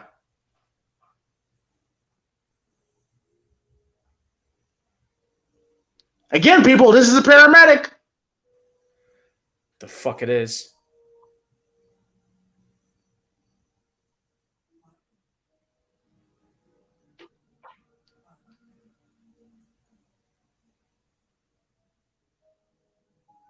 Why is he not trying to take the mask off? Good question. Oh, God, look. Oh, my God, bro. Like, his eyes are so perfectly fine. Right? Where's the burns on his body, He's blinking! blinking. He's blinking for. Oh God. Myers doesn't blink. Oh my God. I guess I know you're my brother. I love you. I'm gonna reach my hand out to you because you're my brother. Oh yeah, and I love you, man. You're my brother. Wait a minute. Why are your eyes so perfect? What was the deal with this? Trying to show a bit of humanity in him? And she's like, he's got puppy dog eyes. She's like, nah, I'm not falling for that. Oh! And that's the end of Michael Myers. As far as I'm concerned. And Laurie has closure. There you go. Hey, David Gordon Green, Danny McBride, that's how you should have fucking done Halloween End, you stupid motherfuckers. There you go, Halloween H20 done. True ending. You go first. And they ended with the John Carpenter score. Exactly. That's how you fucking do a final face-off, people. I got a fucking rant coming on. Because listen, there are some people that like Halloween Ends. Fair enough. But I'm telling you right now, I can't justify myself enjoying that movie because I clearly fucking hated Halloween Ends. I was like, when James was talking about it, yeah, I was confused because I was like, what the fuck am I watching when I first saw this? Watched it the second time. I pretty much established that I hated it. And now I watch this, and this reminds me why I like this closure a lot more than what we got in the recent one. Why couldn't Halloween Ends be similar to what H20 did, or even better? We didn't get that. Nah. Look at that trailer, huh? And they were saying about how they're all building up, making it the ultimate face-off between these two. But no, it had to be about this fucking romance story with some dude that we didn't even fucking give a shit about. You could have done that at the start of the trilogy and have it build up, but nah, you just dropped it right in on us. So, Halloween H20, despite its flaws and despite the issues with the fucking mask, I thought it was a fun movie. Definitely the better closure of this story arc with Laurie Strode. And I don't give a shit what anyone says about them trying to justify, oh, but Halloween Ends has a better... No, fuck off. You're not going to convince me on that, okay? This here, what we just watched, is the better closure. And if they ended this movie 25 years ago with this one and there was no more after this one, dude, I wouldn't even be mad about it. If they did a remake with Rob Zombies later on after this one without Halloween Resurrection, I wouldn't have been mad about that either. But as far as I am concerned, this is where the true ending happened. If they ended it here, wouldn't have been mad about it. So, despite its flaws, definitely a good movie, good story arc with Jamie Lee Curtis. Had some great moments. I wish the actor who played Michael Myers did his homework a lot more. But apart from that, good movie. So, I'm going to give it 7.5 out of 10. That's my rant over, James. Go for it. Is it some bullshit? Yeah, really. Halloween Ends was bullshit. Wow. Well, well, for me, it's a fun movie. It's definitely a fun film. Very, very, very, very good film. I still love the final fight between Laurie and Michael, and I think the reason why I do is because it's better executed. They fought all over the school, where in Halloween Ends, it was more of a they've just fought in the kitchen, which I'm cool with, but because I love the final fight. I actually enjoyed the final fight. The problem was we saw it in the trailer. Yep, pretty much. Know what I mean? So it's like I kind of wanted more. Like right when the fight started getting good, it was over. Michael was pinned down. Here, pinned down, wrist slashed, and throat slit. Yes. So to a grinder. I like, oh god, and Creed, and well, how you like Creed this and this? Well, it doesn't feel like a Halloween song to me. Like, I mean, okay, Sandman. Listen. Sandman came out before Halloween was around, and the song definitely does fit that character. And it was like I was trying to say last time when we were talking about soundtracks. That track that Ghost did, Hunter's Moon on that Halloween Kills, I felt for some reason it felt like a natural Halloween song, Michael Myers theme song. To me, it did. Kind of fit. What's this life for? Oh, dude, like fucking Creed. Listen, I don't. No, I listen to the song, and it's kind of like, I mean, because one, they clearly put the song in there because that was the sound of the teenagers at that time. Because they didn't really listen to the song. It does not relate to this movie at all. It doesn't relate to Michael Myers at all. No, it doesn't. It was just put there because Creed was a big fucking deal at that time. They just released a big deal at the time. Yep.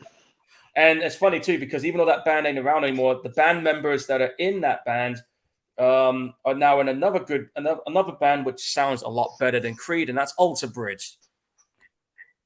Really? Yeah, they did Edge's theme song. What happened to the lead singer? Last time I heard he was a big major alcoholic. Yeah, we also found out he had some mental health issues as well. Turned out he was bipolar. Nobody knew that at the time. But he's doing his own solo thing. But I know that the remaining band members are in another band called Alter Bridge. They've been going now for about 20 years.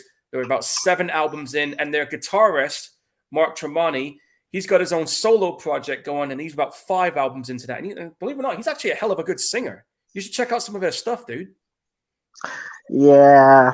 Back in my Blitz team days, I remember Bruce hated Creed, and he kind of broke down his reasons, which I'll not get into here, but understandable. They're a Christian band.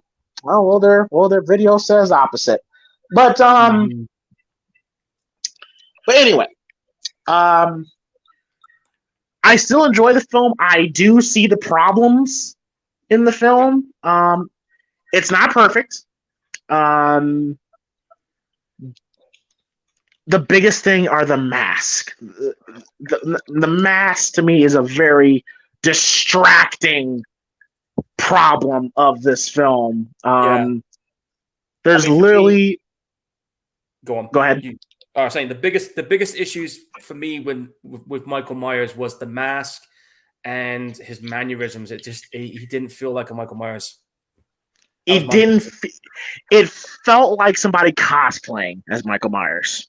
Yeah. Like it didn't feel like I'm watching 41-year-old Nick Castle. It felt like someone who put on a Michael Myers outfit and pretended to be him. That's what it felt like to me. I mean, James Hugh Corden did a much better job at making it his own more than Chris Duran did. Yeah. Again, I'm not saying Chris Duran is a horrible guy. I'm not saying at all. I just felt because now I think about it, because you look at Dick Warlock, George P. Wilbur, Don Shanks, Chris Duran, Brad Lurie, Tyler Mane, now James Hugh Courtney. Chris Duran might be the bottom of the barrel of worst Michael Myers. Yeah, I mean, for me, my top Michael Myers portrayals is obviously Nick Castle, George P. Wilbur, Tyler Mane, and James Hugh Courtney. They're my top Michael Myers.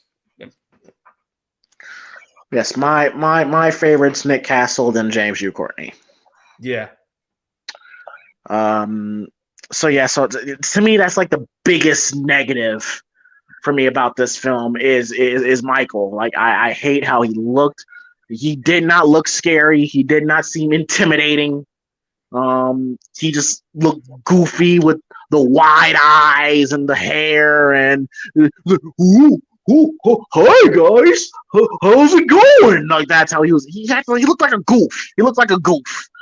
He looked like dope. I know, it's a damn shame too, because this was supposed to be the last one. And it's like yeah, because we were all under the belief that this was it. So you can imagine this was going to be it. You can imagine the shock I had when all of a sudden I see a trailer for Part 8, and I'm thinking, well, how'd you get your fucking head back? Well, Paul.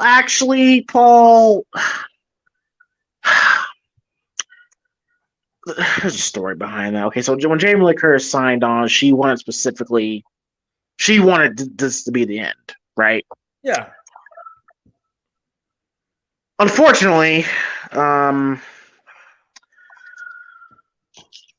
Mustafa Akkad, rest in peace, God rest his soul, didn't want it to be the end. Instead, he put it specifically in the contract, under no circumstances shall Michael Myers die. And so, and the Weinsteins wanted Michael to die, so it was a big bidding war, big argument for days about that. It got to the point where Jamie Lee Curtis was going to walk out. She was going to walk out from the project. Kevin Williamson had to come in, make some revisions to the set. I also heard that fucking Mustafa Akkad tried to convince one of the writers to write 2 different endings. You know, like one will be the ending that he's still alive, and then the ending that we got here. Unfortunately, that writer was like, "No, fuck, I'm not playing this little game." Man, long story short, they fucked Jamie Lee Curtis over. They fucked her over. And she said this in recent interviews that she now looked at Halloween H2O as a paycheck as she was filming. So yeah, so I mean, all due respect to Mustafa Akkad, I love what he did for the franchise, but he had a hand in ruining the franchise. If no one's gonna say it, I will. He had a hand. Say Halloween 2? Like, I would do Halloween 22. And it's like, no, bro. No, you gotta kill him off. I understand he's the cash cow, he's the franchise, but you gotta end it, bro. And Mustafa Akkad did not know how to say no. Yeah. What were you gonna say, Paul? And that's why after his death in the recent Halloween movies we've been seeing, he has been flat out killed. I mean, he got flat out killed in Rob Zombie's version. He got killed outright in David Gordon Green's one. So he didn't get flat out killed Rob Zombie's version. He came back fine in the second one. No, but on the second one, he pretty much got a knife in his damn face. And that is true. That is true. I didn't think. I totally forgot that he did die in Rob Halloween 2.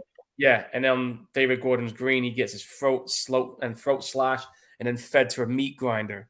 How are you going to come back from that? You don't. Yeah, man. I get it. Like, I never really put Mustafa Akkad on as high of a pedestal as most Halloween fans do, and it's like, I mean, I think the guy kind of milked the franchise to the ground. But yep. And okay, all right. So that was my negatives. The mask, the betrayal. Not the biggest fan of the score. This greatly missed Alan Harworth. It missed him. If they were able to get him back, dude, that would have been great. It would have made it better. Like John Ottman, you know, again, I listened to the original score. I don't like his score, and the fact they borrowed from Scream's score and Mimic's score, it's lazy. It doesn't sound like a Halloween film. No. And I think that's my biggest problem with this film. It doesn't look like Halloween, doesn't feel like Halloween, doesn't taste like Halloween, doesn't sound like Halloween. It legit sounds like, I said this all throughout the stream, it sounds like a Halloween film that just so happens to be in the Scream universe. Pretty much. They wanted this film to, I guess, appease the Scream fans that never saw a Halloween film before, and they wanted to make it similar for them so they could jump in and watch it. That's probably my opinion. Indeed, and I think that's another to positive and negative. Like the whole Summer Glen, California setting, I like it because it does make it different. It does make it stand out. But at the same time, it cripples the film because there's no mood. There was no atmosphere. The movie's not scary. You know what I mean? Look, Halloween, The Curse of Michael Myers. Say what you want to say about that film, but at least Curse of Michael Myers, it feels like a Halloween film. Yeah, because it was in Haddonfield. From the look, the aesthetic, how Michael's presented. And it's also funny, too, because if you watch Halloween, The Curse of Michael Myers, or watch Halloween H20, it feels like two different films. Where in Halloween, The Curse of Michael Myers, it's gritty, grimy, in your face. Michael, the most brutal he's ever been at this point. Yeah. Where Halloween H20, it feels very mainstream. You know what I mean? Yeah, it definitely. I'm guessing they went for that mainstream approach because they managed to get a big name like Jamie Lee Curtis back into the fold. Yep. So there's only so much you can get away with a big name attached. Agreed. So the Summer Glen, California thing is a positive and a negative. The biggest positive in this film is Jamie Lee Curtis. She gives a great performance. Great performance. You know, like it's a very powerful performance. I love her arc where she starts up in the film scared shitless at the idea of Michael possibly being out there. Yeah. Her being overprotective of her son, which makes sense because again, they never found his body. You know, and then you get to the point where she's at the third act, and that at this point she's like, right, that's it. I've had enough. That's right. Like she has an arc where she she changes as the film progresses. Like she's overprotective. Then she lets her son, she pulls the chains off. Then she becomes a fighter. Halloween 2018 kills and ends. The arc, she does have an arc. Mm-hmm. It's backwards. I've said this, Paul. To me, it would have made a lot more sense if in Halloween 2018, if you take Halloween Ends Laurie, where she's the loving grandmother and all that stuff. Yeah. You take that Laurie and put her in Halloween 2018.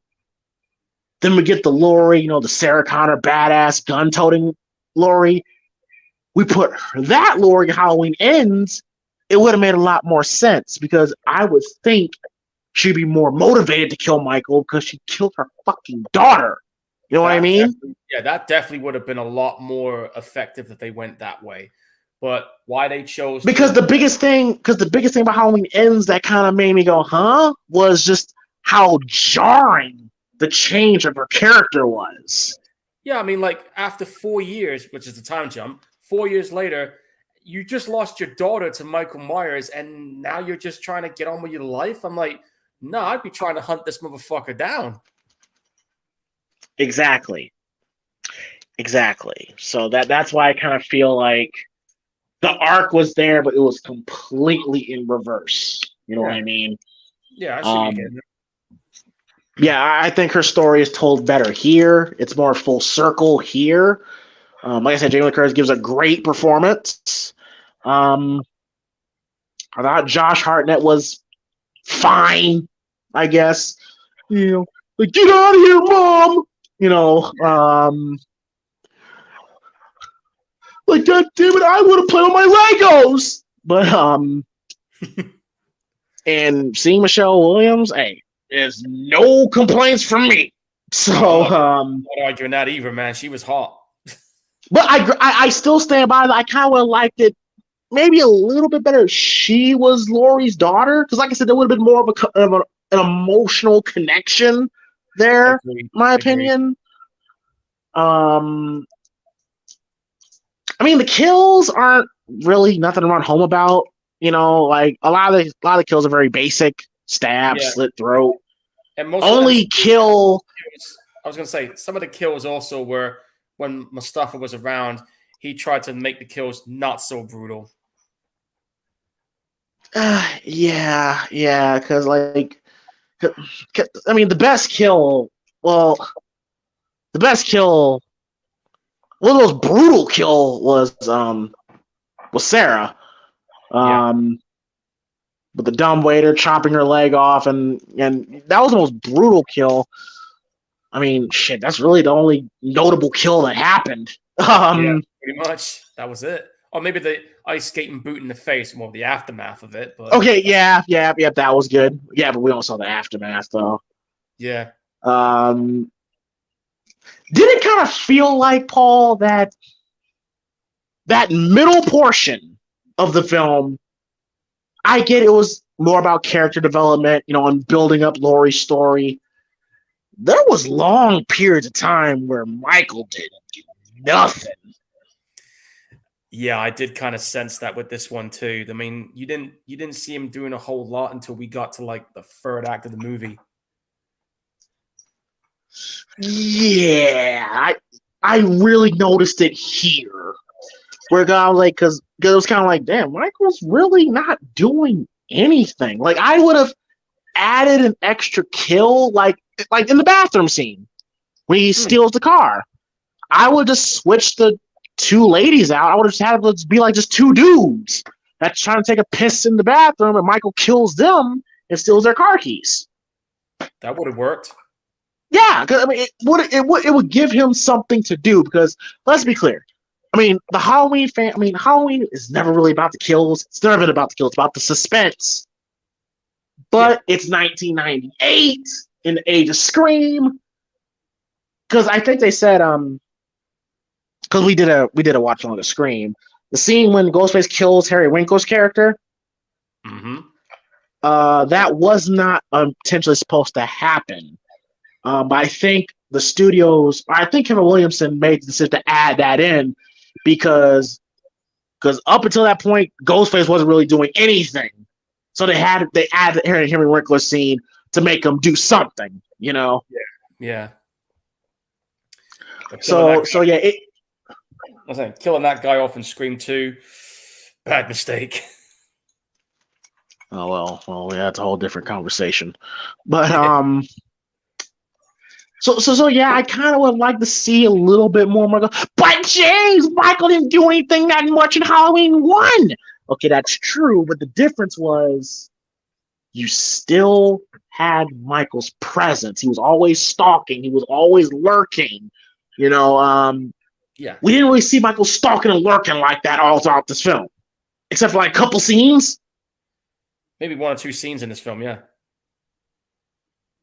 So, like, people want to throw Halloween 1 in my face, but it's like, man, go eat a dick. So yeah, trying to go the positive about the film. But yeah, the third act is what carries this movie. That's what it's all about. And also, too, Paul, I just looked at the movie's 86 minutes. Yeah, I think that to me was the shortest running time for a Halloween movie. Bro, because I'm not gonna shit you not, Paul. Like, I literally, like, once it got down to the third act, I literally said to myself, "Wait, we're at the fight already?"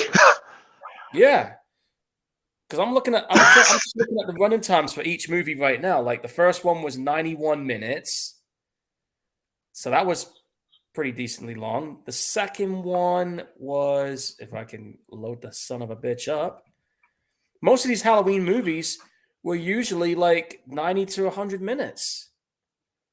So yeah, Halloween 2 is 92 minutes, about a minute longer than the first. I'm going to skip Halloween 3. You know why. I'm going to go straight into Halloween 4. That was 88 minutes. So that was 2 minutes longer than the one we just watched. Okay. I'm trying to see which one was the longest. Halloween 5 was 96. Curse of Michael Myers, that one was 87. This one that we watched was 86. Halloween Resurrection was 90 minutes. And now we're into the Rob Zombie ones. The 2007 film was 110 minutes, 10 minutes shy of 2 hours. Halloween 2, the Rob Zombie sequel. There are 2 versions of that film, mind you. The one that was released in the cinema was 105. The director's cut was 120. The trilogy ones that we had recently, 2018, was 106. Halloween Kills was 105. And Halloween Ends was painfully 111 minutes. So, yeah. The later films. So the shortest one in the franchise, eh? Pretty much by about a minute, because Halloween 4 was about 88 minutes, about 2 minutes longer than this. What's a better film, Halloween 4 or this? Oh shit. Halloween H20 was fun. Don't get me wrong, I had fun watching it. But I think you and me could probably be agreeing on this one. I think Halloween 4 would probably be the better sequel outside of this one. I agree. Yeah. Halloween 4 is a better film. Agreed. And how'd you feel about Michael's death? Him getting his head taken off. Well, let's face it. I mean, he pretty much got stabbed, took some damage before being carted off in an ambulance van, and then he pretty much got paralyzed from the waist down with that spinal injury. So, him having his head taken off, pretty fucking final right there, if you ask me. Quick, yeah. Almost anticlimactic, but in a way, killing him out quick, yeah. Anticlimactic. Yeah. Thank you. Can you expound on that? Anticlimactic, but final. Okay, because that's another criticism people had about this film, how quick and sudden it was. Now, for me, look, I get it. I mean, before this film, that was always one that people said, why not just cut his head off? So I get that. And it's way better than the fucking original endings that they have from. Like, I remember they said it was going to be a situation where Michael was going to reach his hand out and was going to say Lori.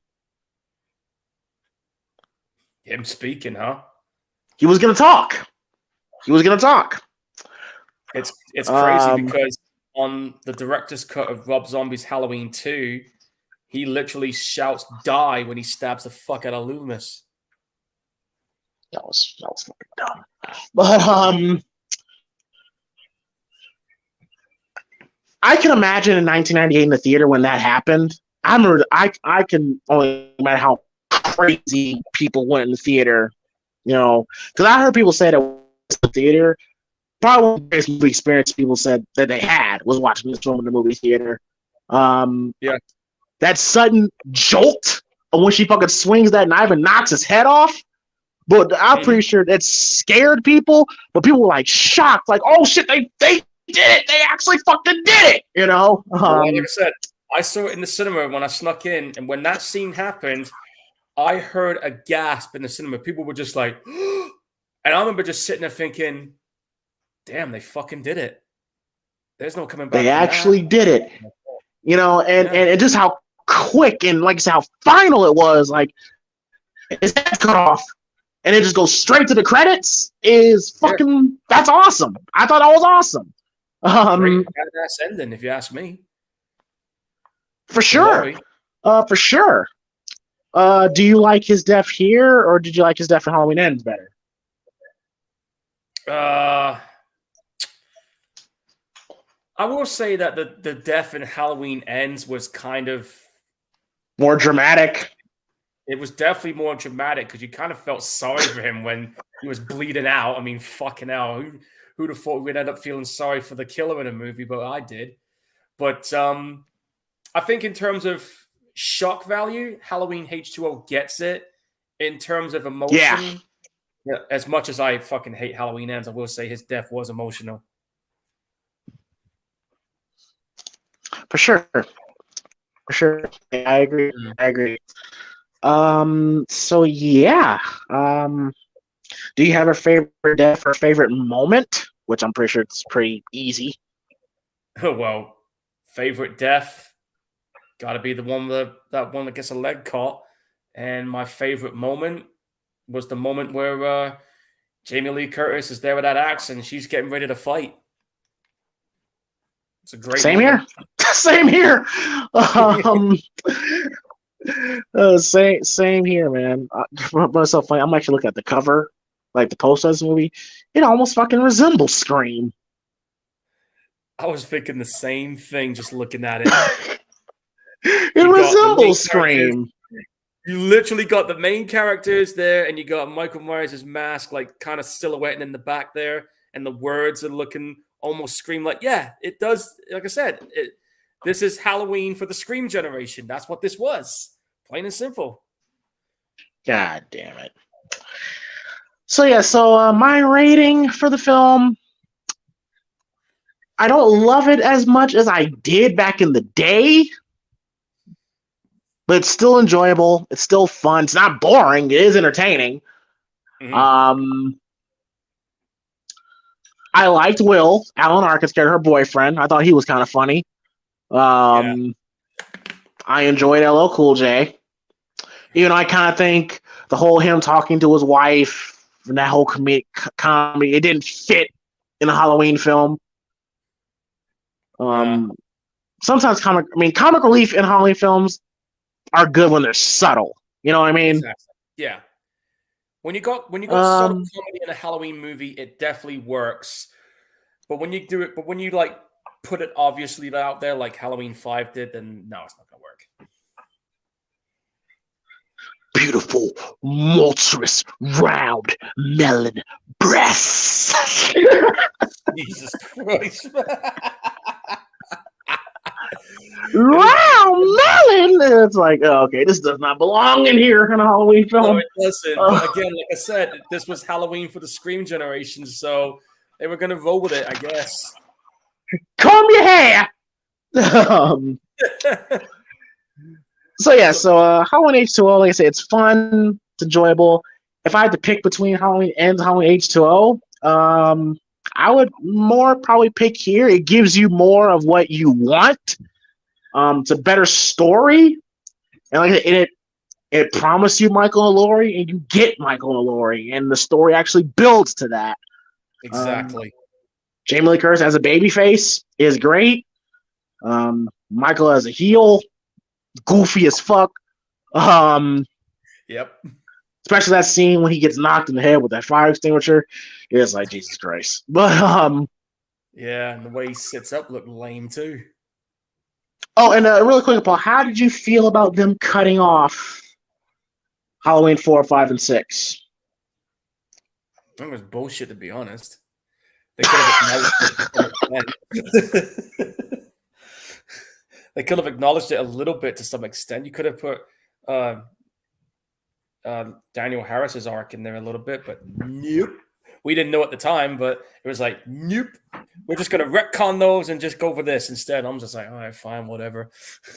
And what's so fucked up is that apparently there was a scene written in the film. The original intent was they were going to, Kevin Williamson, when he wrote the script, he was going to include every film. Like I think you said in the beginning where we see the newspaper clippings, like they were gonna mention the cult. You know, they were gonna mention Jamie. I think they said there was gonna be a scene when Sarah, Jodie Lynn O'Keefe, was going to do a report about, you know, all the killings that happened in Haddonfield, and she was going to mention about Jamie Lloyd dying. And Laurie, Carrie Tate, was going to hear this, and because she's so grief-stricken, she was supposed to go to the bathroom and throw up hearing this. So there was going to be a mention of Jamie, which I kind of would have liked. I would have liked that. That would have been interesting to see. Would have been good to see happen, but ultimately the decision wasn't to go that way. I would have liked to have seen it though, personally, if they did do it. Or I would have liked to have seen a scene where, you know, where we see Laurie at home by herself and she's drinking, and then, you know, she pulls out a little, you know, treasure box, and inside the treasure box is a picture of Jamie from when she was young, you know, and she doesn't say a word. She just looks at it. Yeah, that would have been nice. With a little smile, and then put it back in. You could have just done that. Yeah. Yeah, that would have been nice. That would have been nice. So it's fucked up what they did, and then it's so sad because Daniel Harris too. Like, cause they said she wanted to do anything. She was willing, even if she meant just being an extra in the background. She wanted to be involved, and they wouldn't let her do it. And here's the thing, though. Here's the thing. As much as some people like to shit on the Rob Zombie one, the one thing I will give Rob Zombie credit for, at least he got Daniel Harris to come back. At least. Oh, I'm sorry. I almost forgot this negative too. Listen, Michael Myers was burned. I even mentioned at the There was start, where's the fucking burns on his hands? Where are the burns? Where did he get a new mask? Where did he get a new jumpsuit? His eyes are perfectly fine. You know, he got shot. Like he was shot. Listen, y'all. Like I said, that flu in 1998 and 2022, people would have called that shit out. Okay. I mean, he's doing perfectly fine despite the fact that his fucking face was on fire. And say what you want to say about Halloween 4, 5, and 6. At least they acknowledge he was burned. Yeah. I mean, think about it. You're wearing a mask. That shit's going to melt on your face. Can you imagine what it's like getting that off during the surgery? Shit. Exactly. Exactly. And the whole explanation, like they never found his body. But he was but in 1978 in the hospital, he was burned alive. He was nothing there. They never found his body. He was in the hospital for like 10 years. Like, hello? No, they didn't. They never found his body. Oh, bullshit. We all know what happened. These guys Yeah, I know what happened. Yeah, I know what happened. They never found his body. I'm sorry. That explanation was so weak. I was just like, they never found his body. It's just like, oh my goodness. Really? It was so dismissive. It was very dismissive. Yeah. It's like, nah, fuck it. We never found his body, so we can't quote on that. Oh, fuck it then. Yeah. Hey, officer. Do you think that we should, call, we should call Haddonfield, and let, and maybe we try to find Carrie Tate, let her know Michael Myers still alive? No, well, I mean, maybe, but don't worry about it. Yeah, they never found his body, so we don't know. But I'm sorry. Just the explanation, the reasoning they gave was just so lazy, and to not even try to make Michael look. Yeah, it's just like I said, this was 2022. If they did that shit, Halloween Ends, Halloween Kills, there would have been backlash. But the filmmakers would have got eaten alive. For sure. All right, so for my ranking,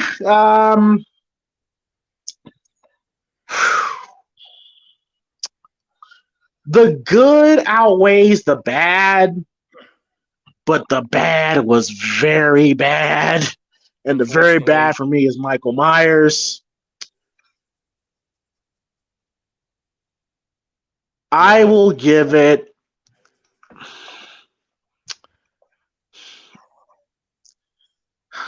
I want to say a 7 or 6.5. I gave it 7.5, so I'll give it a 7. I'll give it a 7. Like I said, the good outweighs the bad, and that third act is what saves it. So 7.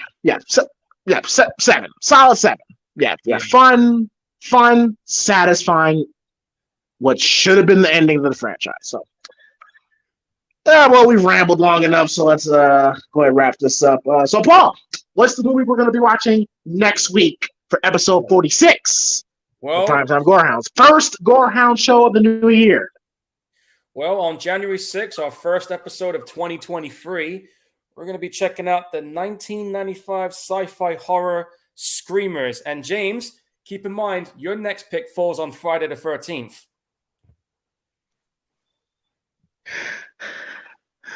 I did not know that, because I know a movie I'm going to watch. So, what is it?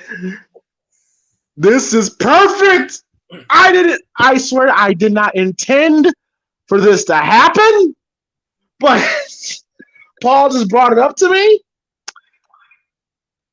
I'm going to pick the movie I planned on watching. Well, we planned on watching, I'm sorry. Friday the 13th, Part 5, A New Beginning. Oh, jeez. All right, Friday the 13th, Part 5. Let's do it. Friday the 13th, Part 5. A movie that was pretty much Halloween Ends before Halloween Ends. Yeah, with an imposter Jason, but we'll get to that when we get to that. Yes, indeed. So Screamers next week and January 6th, Friday, and then Friday the 13th. Friday the 13th, part 5. Wow, Paul, I really did not know that is because I planned on doing Friday the 13th, part 5 a couple days ago. So, Well, you timed it perfectly. oh, that's awesome. All right, so Screamers next week. Friday the 13th, part 5, the weekend after. Mm-hmm. So that's going to be it. Paul, go ahead. Where can they find you? Well, as always, you can find me on Twitch. Type in Gorehound 1983. Or if you're on Facebook, type in Paul Burt's Photography Corner. You can check out all my photo stuffs on there. Awesome. Well, folks, that's going to wrap up episode 45 of the Primetime Gorehounds. Hope you guys enjoyed us watching and discussing Halloween H20. If you are a fan of the channel, you're a fan of the content, hit that like and subscribe button. And if you want to donate to the channel, PrimePod313 is the Cash App for the donations. So, yes, everybody, have a great Friday night. Have a great New Year's Eve. Be safe. Have fun. Drink responsibly. Hopefully, you bring in the new year, even if it's by yourself or with a special loved one, with a girlfriend, family member. Hope you guys will bring in a new year in a positive way.